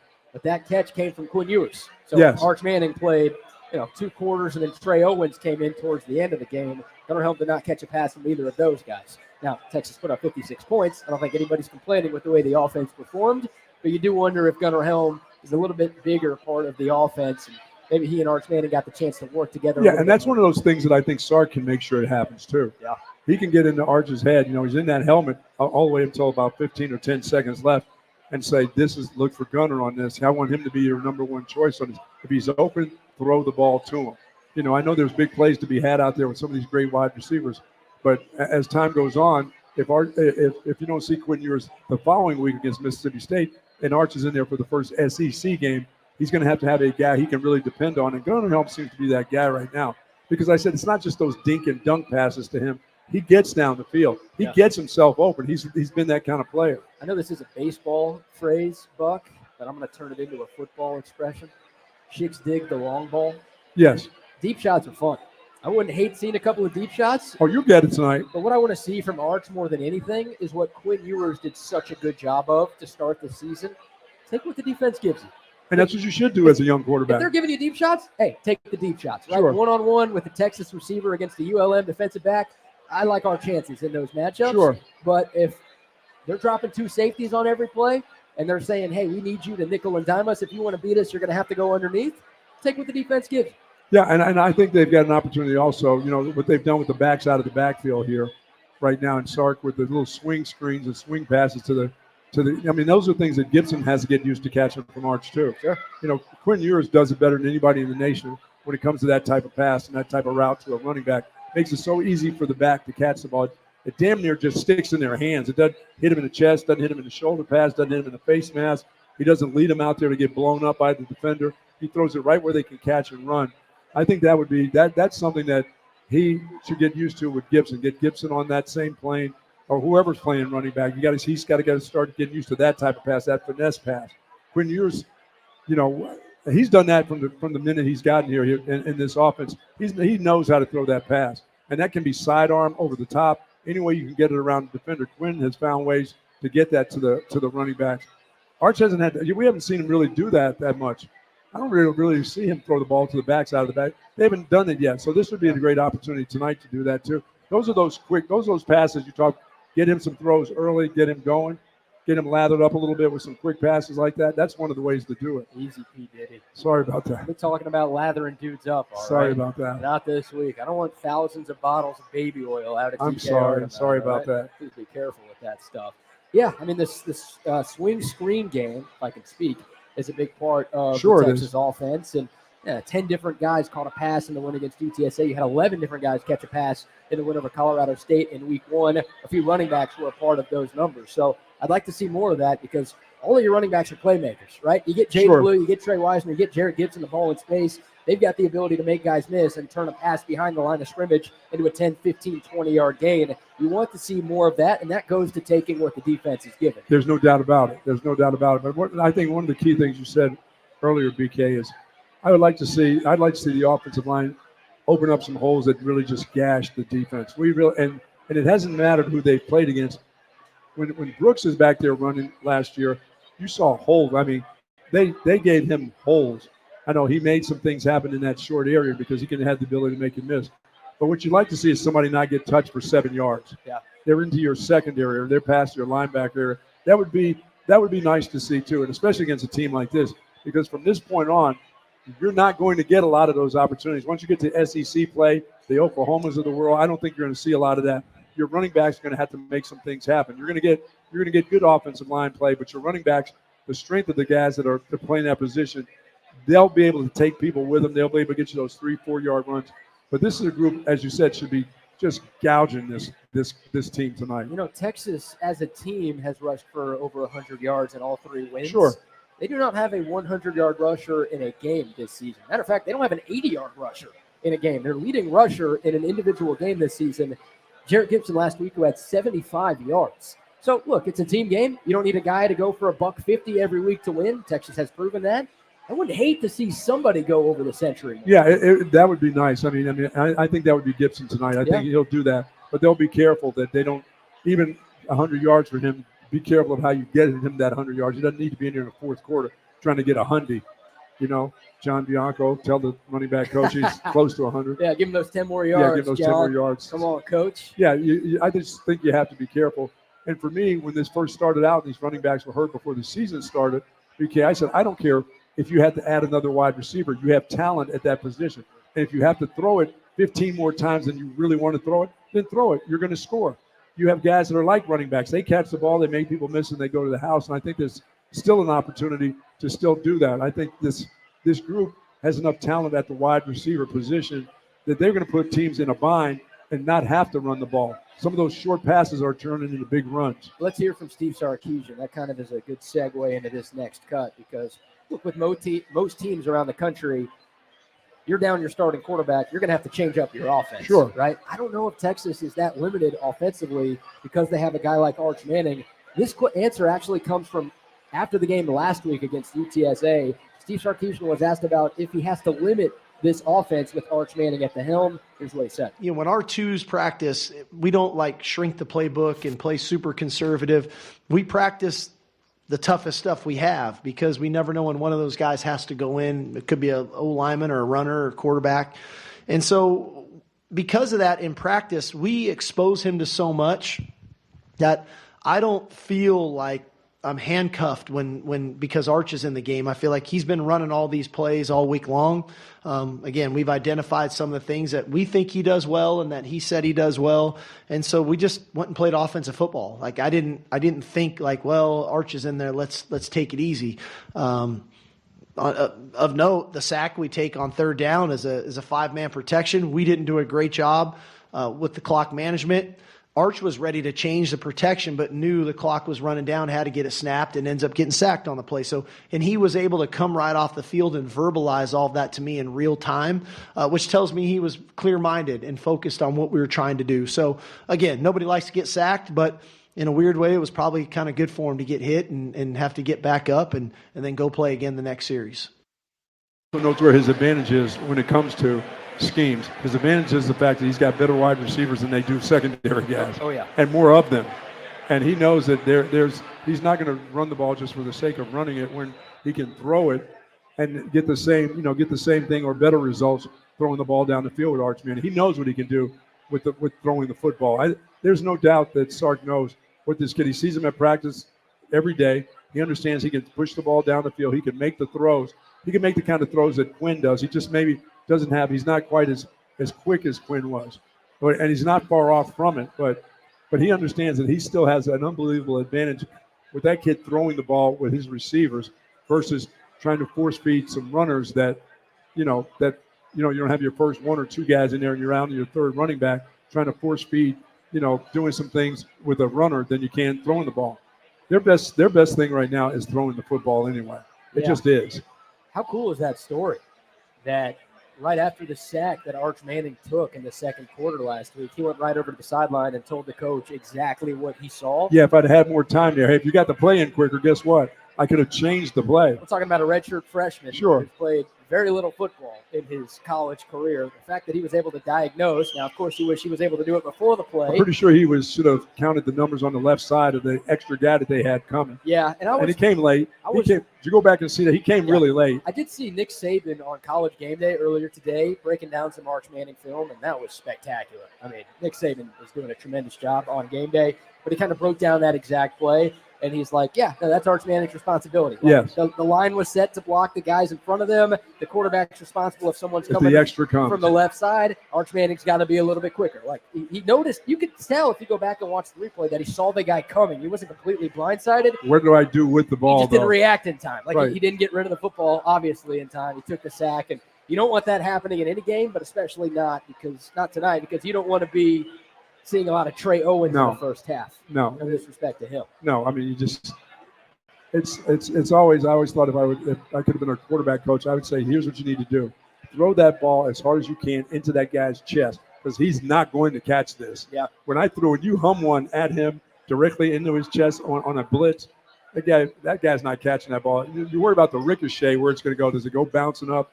Hit him square in the chest like a bullseye. That thing's going right to the ground, and maybe he's going to the ground. What about a nut shot? Oh, you can do that too. Yeah. I was going to say that, but that's kind of dirty pool. A little cup check. Oh, yeah, give him a quick cup check. See if he can catch it there. It's unintentional. Yeah, but he may have a better chance with his hands there than this. Look, those guys, that's why they're DBs. That's why they're linebackers. You put it right here as hard as you can.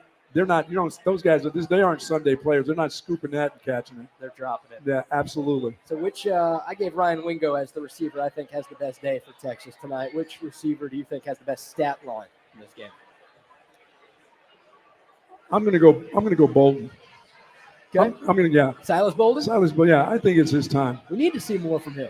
Yeah, I mean, he's, he hasn't had that breakout game. Once again, they haven't had to have breakout players because they've all been good. They've all done something pretty well, and they've scored enough points spreading the ball around. It's not like, well, we need him to get loose. Nobody else can get loose. Everybody else is getting loose too. But I need to see him this be a nice night for him to have a really breakout game. A couple touchdowns. Okay. He's close. He's close. Every time he touches it, he's close. But this should be his game. I like that pick. Yeah, I thought he'd make more of an impact than he's made to this point in the year. Coming in from Oregon State, he was their leading receiver last season. He wasn't here for spring ball, so maybe that's a part of it, right? Maybe that's why he's not getting as much playing time. Maybe that's why once again you got a head coach that can scheme him into some things as time goes on. Because as they really start to really matter, starting next week when it really starts to matter before the OU game, I think you'll see Sark start to scheme him into some real good plays. Yeah. They haven't had to wasting on him because I think they know exactly what he can do. We are efforting our man Brian Davis from A2ZSports.com, hoping to get his thoughts on the Longhorns matchup against Louisiana Monroe. You know what I've not seen tonight, Buck? I've not seen one single ULM fan. Not one. We saw a good number of Colorado State fans in week one. we saw obviously a lot of UTSA fans because they made the short drive up I-35 to be here last weekend. What they heard is that we don't like when people from Louisiana come here and piss on the floor. Oh, is that what we're worried about? Yes, you know how that we know that firsthand. I think our guy Dan at Scholz Garten is like, no Louisianans allowed this weekend. No, because they pee on the floor, and we can't have that. Such a weird bit. Yeah, it is a weird bit. They need to stop. They need to stop that in Louisiana or any other state that they go to. So they don't want to cross the border, come here, and start peeing on our floors.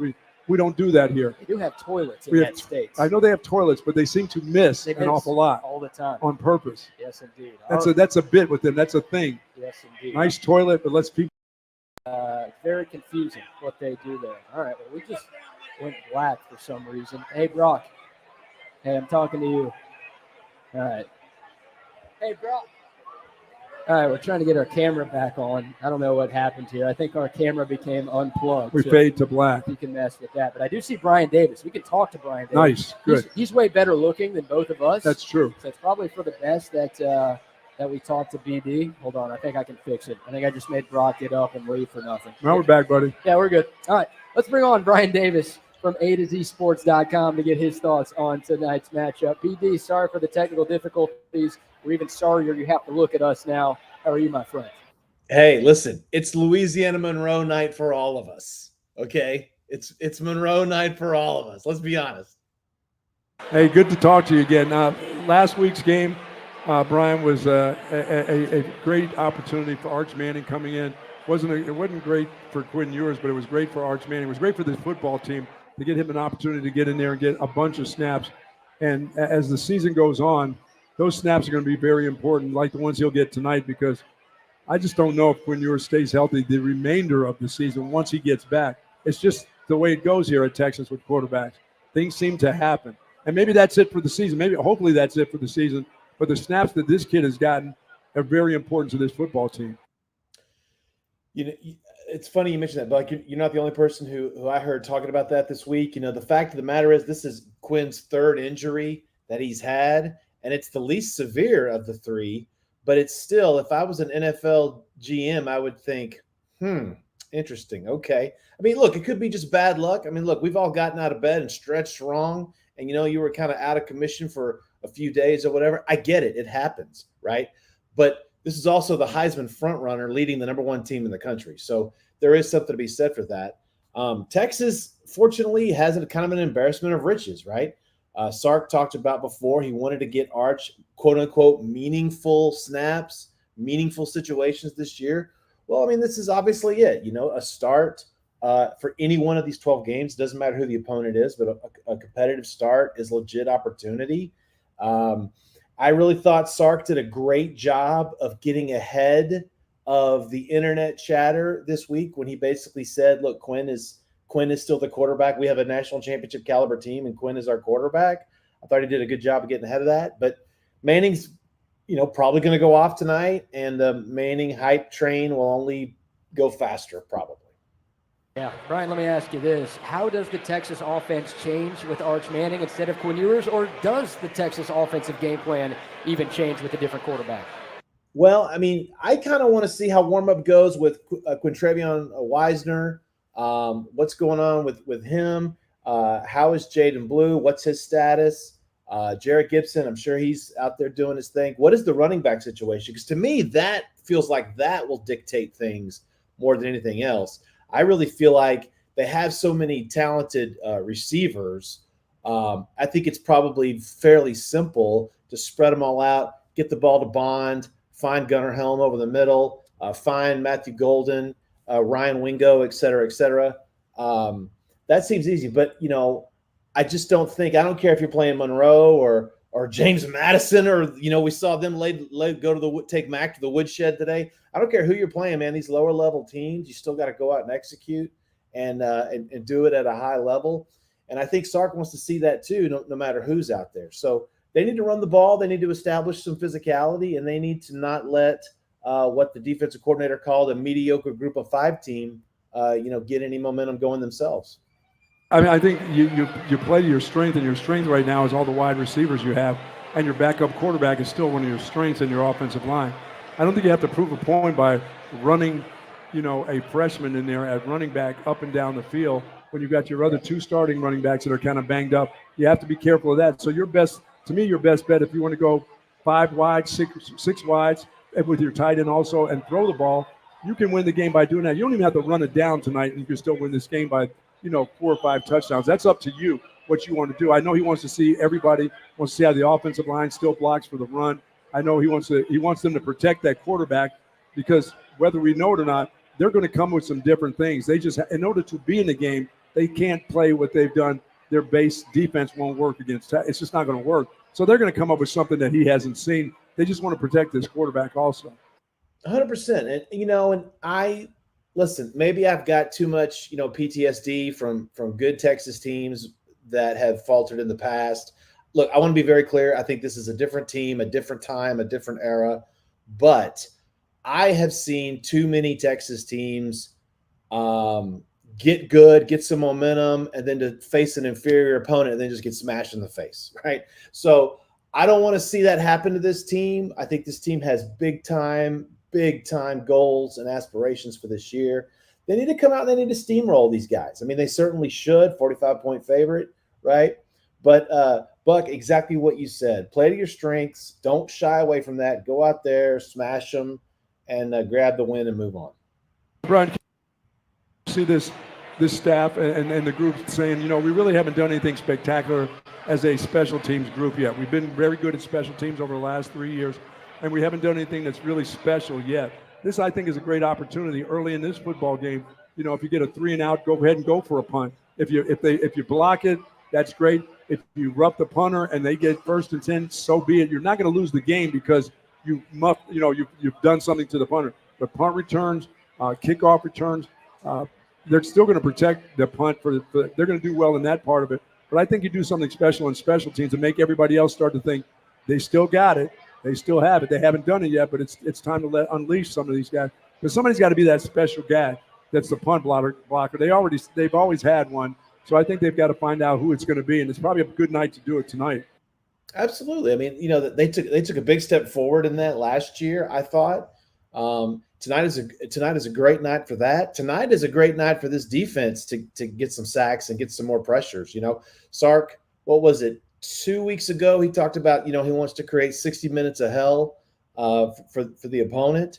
Tonight's one of those nights where you can go out and prove it. You can build some momentum. I can't, if you really look at the setup from a defensive perspective, I can't think of a better setup to go into your SEC opener than a team that has a respectable quarterback out there in General Booty, right? And an offense that likes to run the ball a lot. This is going to be now, granted, they had 73 new players from last year's roster, but in their first 2 games, they've shown that they are running the football and doing it pretty good at like 4.6 yards per clip. So if this defense wants to build some more momentum with that, tonight's the night to do that. Special teams, go for broke. I see there's just a lot of reasons why a lot of other areas should dial it up just to ease the pressure a little bit on the quarterback. Yeah, Brian Davis from A2ZSports.com joining us here on our Texas Sports Unfiltered pregame show. Check out his writing at A2ZSports.com/Longhorns. BD, you might have just answered this question, but what would you like to see from Texas? Maybe it's just that, ramping it up a little bit, but through these first 3 games, it feels like we've seen so much good, and any sort of criticism is a nitpick. Is there something that you think is lacking from this team that maybe you'd like to see before we take a step into conference play? I mean, I think the only thing that I would put out there, but then as soon as I formulated this thought, I thought, no, I wouldn't want to do that either, is, and this would be a good question for Buck, is that would you want to show something like a new formation, a unique wrinkle? Would you want to put something on tape just to make Mississippi State, Oklahoma, and Georgia think about it and prepare for it? Just kind of do a little mind screw job a little bit, if you will. Or would you want to run some trick plays, just to put that stuff on film for SEC teams to see, right? I don't know. I mean, I don't know if that's – I mean, I can see it going both ways on that deal, but I just think this is a good night to try some stuff, to turn your guys loose, let them go have fun, and hopefully if you're Texas, get a big win and then go steamrolling into conference play. You could make this easier on yourself tonight if you just go ahead and, as BK said earlier, he and I were talking, and I kind of backed away and shied away from it. But, you know, the perfect scenario is if the two running backs don't play and Gibson is your starter and that guy gets off to about 170 yards tonight and they pummel them in the run game, and they're just, that group will be so exhausted on the other side. You can do some of the little things that you want to do, but you can prove a point that it doesn't matter who's running the football with this offensive line. The guy who's behind this offensive line and playing against a team like ULM should go ahead and get about 160, 170.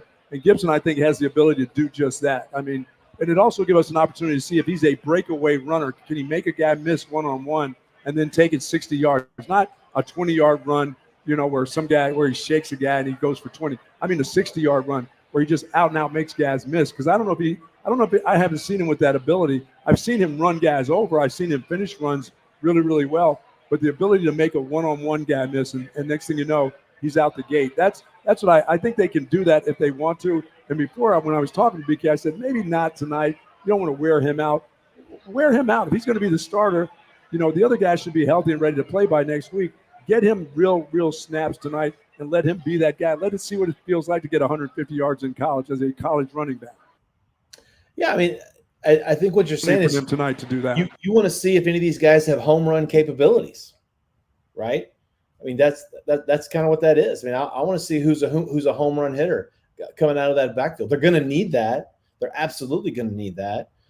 We know they have a home run hitter out wide. You know, Isaiah Bond was clocked at 22 miles an hour last week, you know, the fastest run in college football last weekend. So they've got good weapons. They've got playmakers. I say just put them all on display tonight.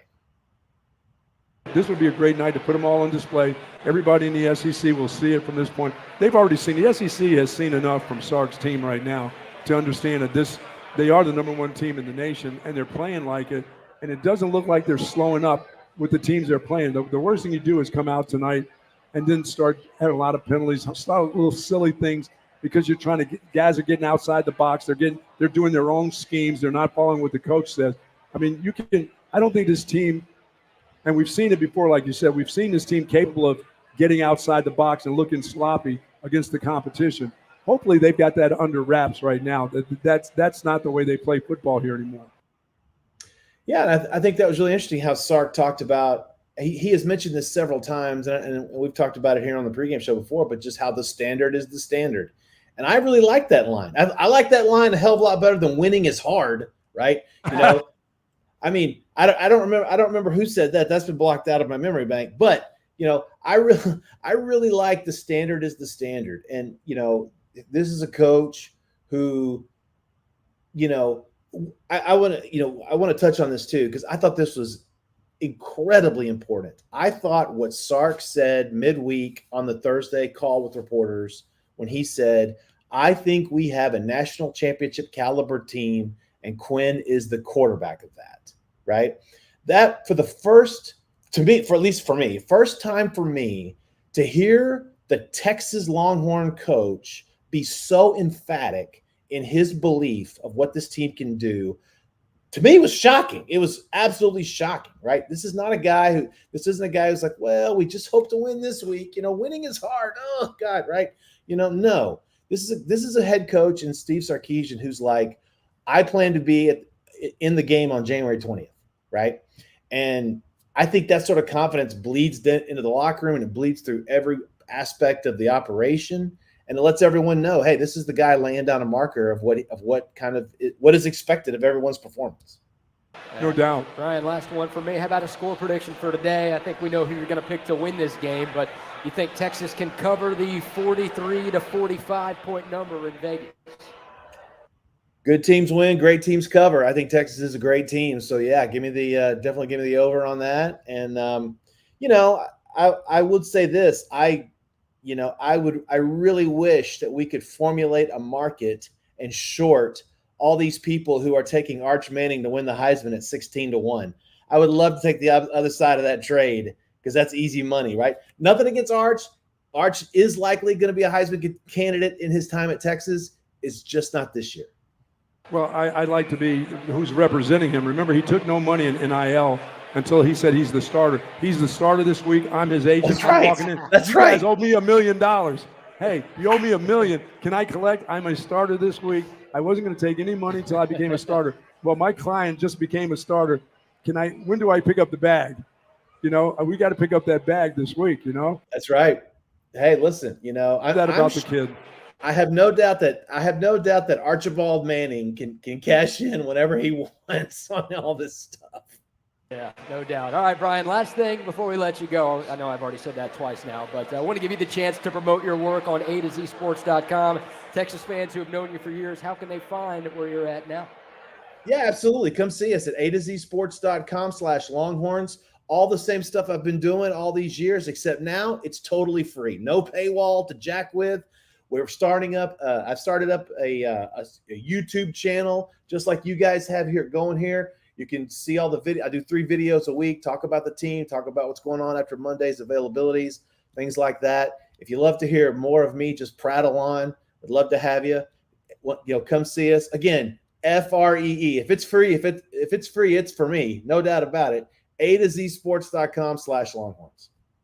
There we go. Brian, you're the man. Always Thank you, Brian. Talking to you. Appreciate and looking forward to our guys. next conversation. See you later, man. There he goes. Brian Davis, A2ZSports.com/Longhorns, completely free. Love it. Check out the great work BD is doing over there online right now. All right, good stuff from Brian there. He thinks Texas I think Michigan just scored. Yeah, Michigan just took a late lead against USC with a 4th and goal touchdown. They're now up 26-24, going for the extra point to make it a 3-point game. It is good. So Michigan, just a few minutes to go, and that can segue us into our final scoreboard updates of our pregame show, which will wrap up at 6:30 here at Scholz Garten.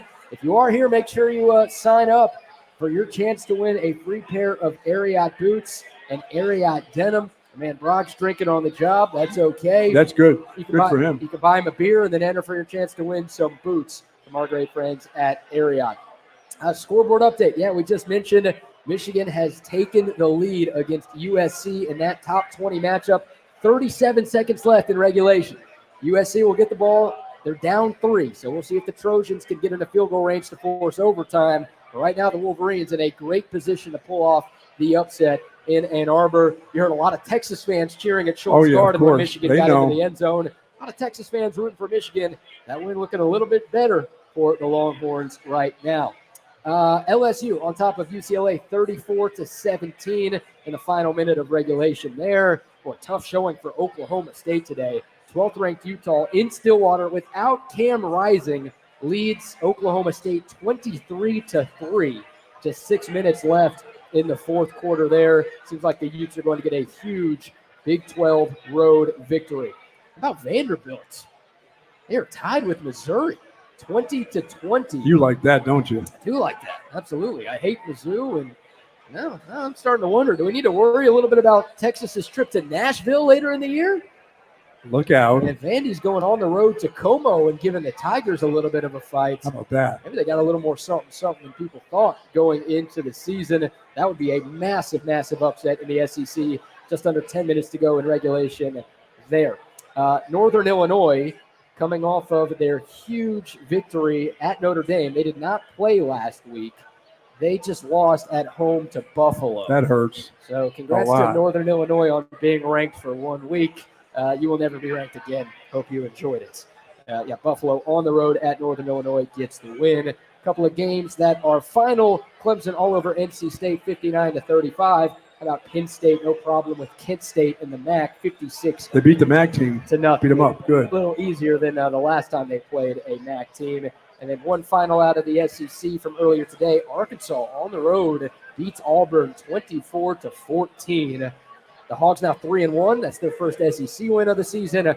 Auburn falls to 2-2. Well, the one that makes me take notice is the fact that Kentucky is finding some offense now. Yeah, Kentucky beat up on the MAC team today, 41-6 over Ohio U. And we talked about this one a little bit earlier. Florida all over Mississippi State in Starkville. Mississippi State, I think, far and away the worst team in the SEC. And Texas with about as easy as a conference opener as you could possibly get next week. Let me tell you something. That's kind of the beginning of the end and the start of a guy at Mississippi State. I mean, he just got there. You can't lose to Florida at home. I mean, that wasn't at home. That was at Florida, correct? No, at home. It was at Mississippi State? Yeah, they lost to Toledo at home last week, 41-17. That's not a good way to start out. We need more cowbell. You know what I mean? And they were a little closer against Florida this time around, but they also lost Blake Shapen to an injury Yeah, I saw him go down. In the Speaking of a guy second who half. goes down and gets injured pretty often. So we'll see if Texas even sees Mississippi State starting quarterback Wow. 7 days from now at DKR. If Texas takes care of business tonight, I think that could be a pretty humongous line next week. I know it's an SEC game. I know it's the first ever SEC game for Texas, but the way Mississippi State has looked through non-conference play and in their first SEC game, feels like the Longhorns shouldn't have too much difficulty taking care of the Bulldogs next Saturday. All right, opposing player to watch for ULM. We'll get to your 3 keys to victory, Buck, and then, of course, our score predictions before we wrap things up in about 20 minutes.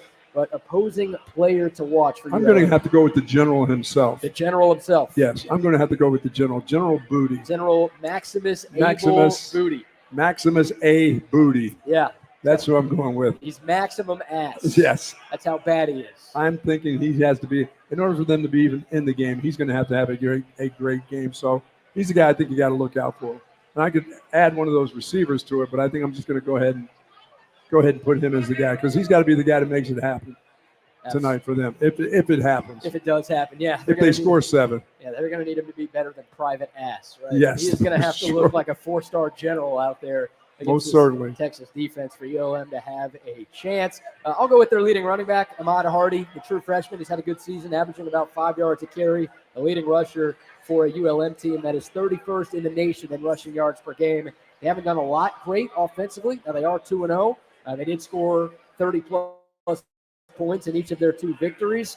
They had a pick 6 last week. They had 2 punt blocks in their 2 wins to this point, so it hasn't been an offensive masterpiece for the Warhawks so far this season, but the run game has been pretty solid. Ahmad Hardy's been the best. He is my opposing player to watch, and that's brought to you by our friends at Top Gun Rentals and Lawn Equipment. Oh, boy, get your stuff, because it's time to get that winter garden stuff, and you can rent your tiller if you have to from Top Gun. They have all the equipment, all the tools that you need for your gardening needs. They've got it. You're about to do some lettuce ranching, aren't you? About to be my lettuce rancher. That's right. #1 lettuce rancher in the state of Texas. About to happen. The naked lettuce rancher. That's right. Get it done. Absolutely. Yeah, Top Gun's got everything you need, an extensive selection of rental equipment for everything from small home projects to large construction jobs. They've got all of the biggest brands: Steel, Hustler, Toro, Walker, DeWalt, and more. We've talked about our buddy Brandon Marks. He's been all over the place here at Scholz Garten. He and the team will hook you up with what you need. And, of course, it's not just rentals. If you want to buy, they'll sell you stuff, too. Yes, they will. Austin's #1 source for rentals, sales, and supplies, and they've been that way since 1996. 2 Austin area locations, one up north in Anderson Square and the other in Buda down south. You can check them out online for more information. It is topgun.net. Top Gun, we will shoot you straight. All right, Buck, how about your 3 keys to victory? It's brought to you by our friends at Hat Creek Burger Company. We'll tell you more about them in a moment. But what are your 3 keys to a Texas victory tonight? All right, BK, #1 is 1 game at a time. Don't jump to Mississippi State before you play Mississippi State. Take care of your business tonight. So the #1 thing, and that will involve everything that they do in practice. Take 1 game at a time. The SEC will arrive. You will be playing SEC games next week, not this week. So that was my #1 thing. #2 is protect the quarterback, no matter who it is. If you get down to your 3rd-team quarterback, you have to protect the quarterback. I expect ULM to do some weird defenses that Texas may have not seen on film. But in order for them to put any pressure on the quarterback, I don't think they can just straight come out and play their base defense in order to get to Arch Manning or whoever's the quarterback. So you got to protect the quarterback no matter who. And then play physical on both sides of the football. Mm-hmm. You can't have the offense just mowing guys over and the defense being passive. I think you have to play your brand of football. Your brand of football so far over the last year and a half has been playing physical. I think they have to continue that tonight. Don't show any weakness when it comes to defensive play or offensive play. Your offensive line continues to do what it needs to do. Like I said, if Gibson is going to be the starter tonight, I'm not going to shy away from that anymore. That guy should have about 150, 160 yards against this group. I'd like to see it. I'd like to see that too. I'd like to see this offensive line create some big holes for the running backs tonight, or for the running back himself. I think he's got an opportunity to have a big game. I mean, he needs to have a big game in his college career. This should be it this week. I like that. Physicality. Texas has looked incredibly physical in these games of the season. A couple of injury notes to tell you as we sit less than an hour away from kickoff. It's official. Quinn Ewers will not play today. Okay. Derek Williams Jr., the safety, has also been ruled out with a hamstring injury. Jaden Blue was in warm-ups and he was dressed out for this game. So no official word on whether or not he is going to play tonight, but that is a change. Last week he was in shorts during warm-ups, so we knew pretty early on that he was not going to go against UTSA. He was in uniform during warm-ups today, so maybe we'll see a little bit of Jaden Blue for the first time since that game against Michigan. There's your injury update. Nothing on Trey Wisner just yet. I got a feeling that he's just going to play. Yeah, let's see. Let's see. It appears that Trey Wisner will be active. He is warming up. He's got a wrap on his left hamstring area. Don't like that from your running back. But he was on the field during pregame warmups as well. I think he plays. So maybe Jaden Blue and Trey Wisner will be out there alongside Jarrett Gibson tonight, and the Longhorns will have its full complement of running backs that they had going into the season. Obviously, C.J. Baxter and Christian Clark, who are out for the year. I love the physicality of that. That's what maybe has impressed me the most from this defense. Like they hit like Alabama and Georgia now. Yeah, they do. They tackle. And they don't need gang tackling. The guys individually make really good tackles. Yeah, they don't miss really tackles, and they hit hard. Like I've said it for years. There's just a different sound when a player on Georgia or a player on Nick Saban Alabama would hit somebody. It just sounded different when you were sitting on your couch at home.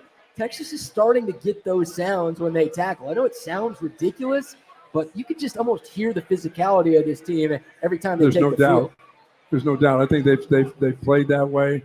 They have been playing that way, and I think they'll continue that too. That's just part of the culture now. Yeah, it's a hard-hitting football team that has hard hitters from the ones to the threes and on. If they can't be physical, they don't play.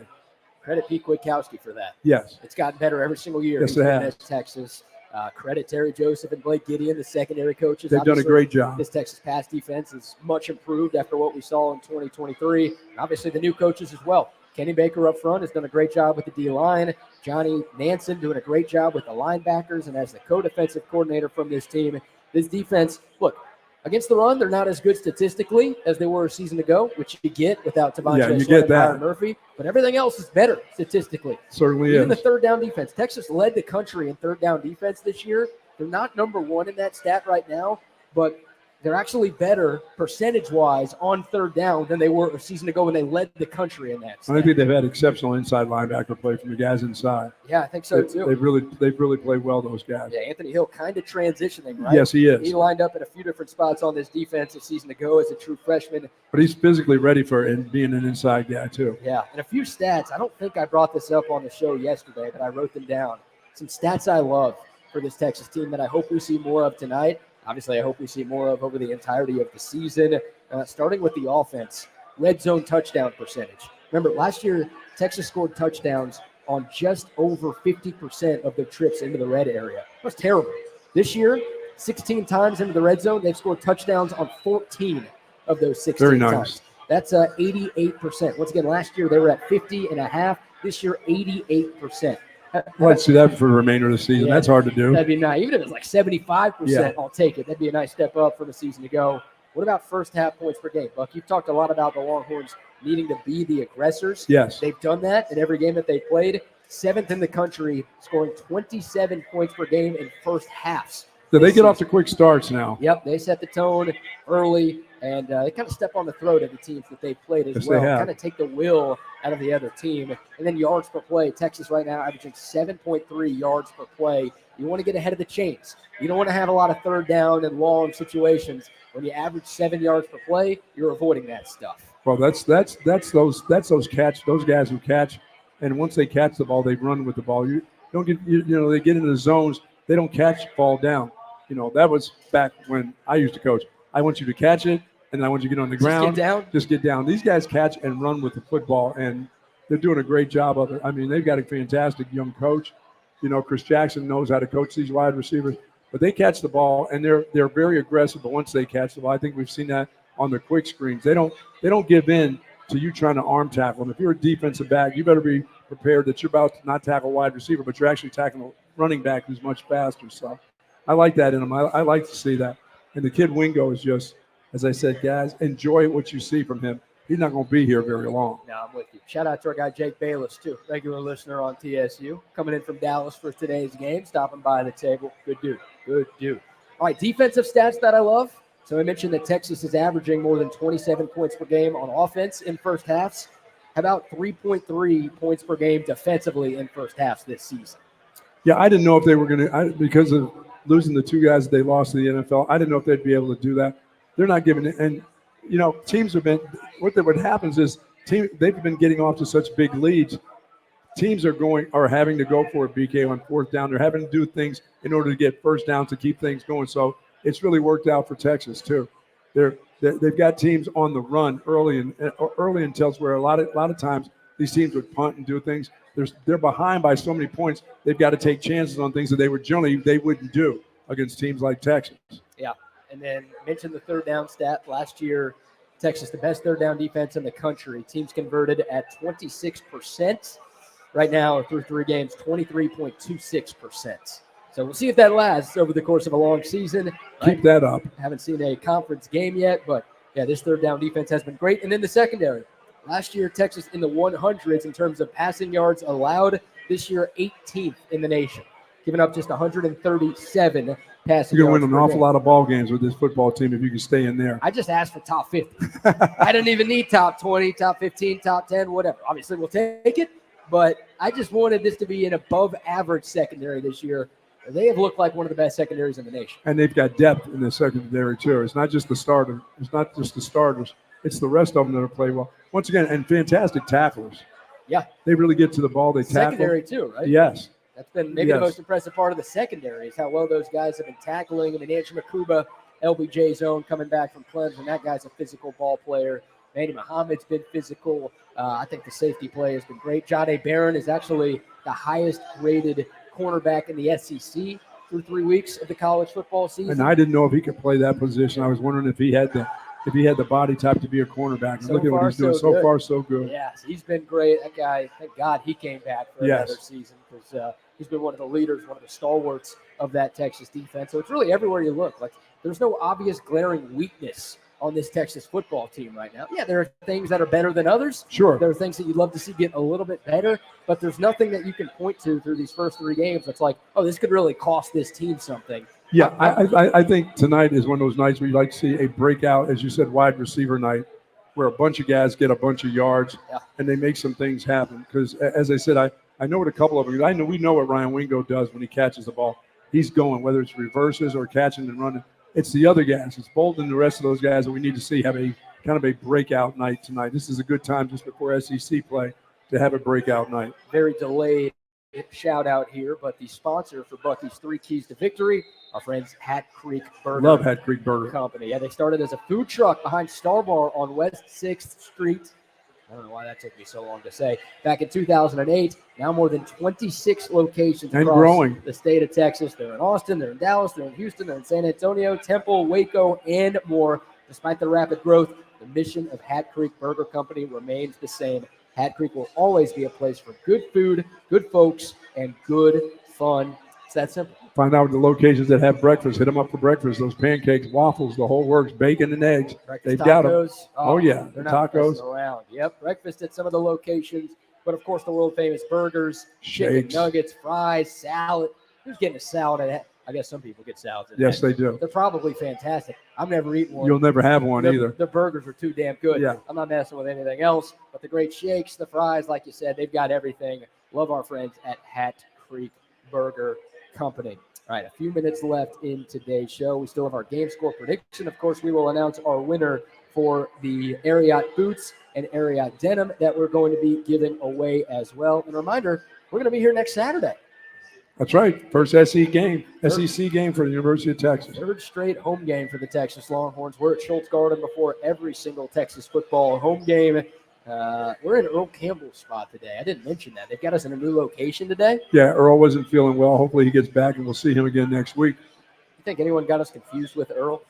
I think anyone walked by and was like, oh, yeah, those guys are Earl Campbell. No, they didn't confuse. They definitely didn't confuse me. Okay. And me, yeah, I look more like Earl, I think. Yeah, yes, you do. It's a classic mix-up right there. Hey, do want to congratulate the Longhorns who will be honored during tonight's game. The 2024 Hall of Honor class inductions are going on this weekend. Colt McCoy will be honored. Alex Okafor, a good friend of ours, who was with us at Covert Bee Cave last week, will be honored. Marquise Goodwin, the other Texas football player, who will be honored. It's a big class, a ton of legendary lifetime Longhorns across every single sport will be enshrined this weekend. I want to give some special love to those football players who will be honored. Obviously, some of the best to ever suit up for the burnt orange and white. So that will be pretty cool to see tonight as those guys will get honored. All right. We've got our game score prediction, and we also have to do our announcement for the winner of the free Ariat boots and denim. Got our man intern Brock here. We'll get this dude a headset. Yes, indeed. Because people are going to think I rigged this. Or they're going to think you rigged this. Of course, if I did it, they would definitely know I rigged it. Yeah, not like you do that at your charity golf tournament. Hey, it's just for charity. It's about the kids. It is just for charity. It is about the kids. As we bring in intern Brock, who will pull the name here. He usually can't read them, so I have to announce it. I don't know why. We'll see if his mom wins again. Yeah. Has she won yet? All right. Garrett Meyer. Garrett Meyer? I think that's how you pronounce that. All right. Garrett. Last name, Oh, Meyer. boy. Looks like Garrett. Yeah, Garrett. What do you think? Garrett Meyer. Garrett Meyer. All right. Congratulations, Garrett. If you're here, we can give you your prize right now. If not, we will reach out to you. Thanks for putting your phone number down there. You got to score, big boy. And now we got our game score prediction brought to you by our friends at Paul's Motorworks. Brock, what you got today? I'm going 42-24. Whoa. Wow. Yeah. Not very confident. No. What's going on? We're due for a bad week. Okay. We're due I think we bounce back next week. We're due for a bad week, though. You give up 24 points to ULM? I think so. General Booty, man. General Booty, there he is. That is his name. That guy. There's that guy again. That is his name. There's that booty. There's that booty. Yeah. You'll be looking at that ass all day long tonight, aren't you? On SEC Network SEC Plus, Network Plus, if yeah. you have that. All right, so 42-24. Interesting. 42-24. I don't think our Monday show will be a hell of a lot of fun if that's the final score tonight. All right, we don't need your negativity, Brock. Get the hell out of here. Yeah. Bucky, what say you? I say 55-10.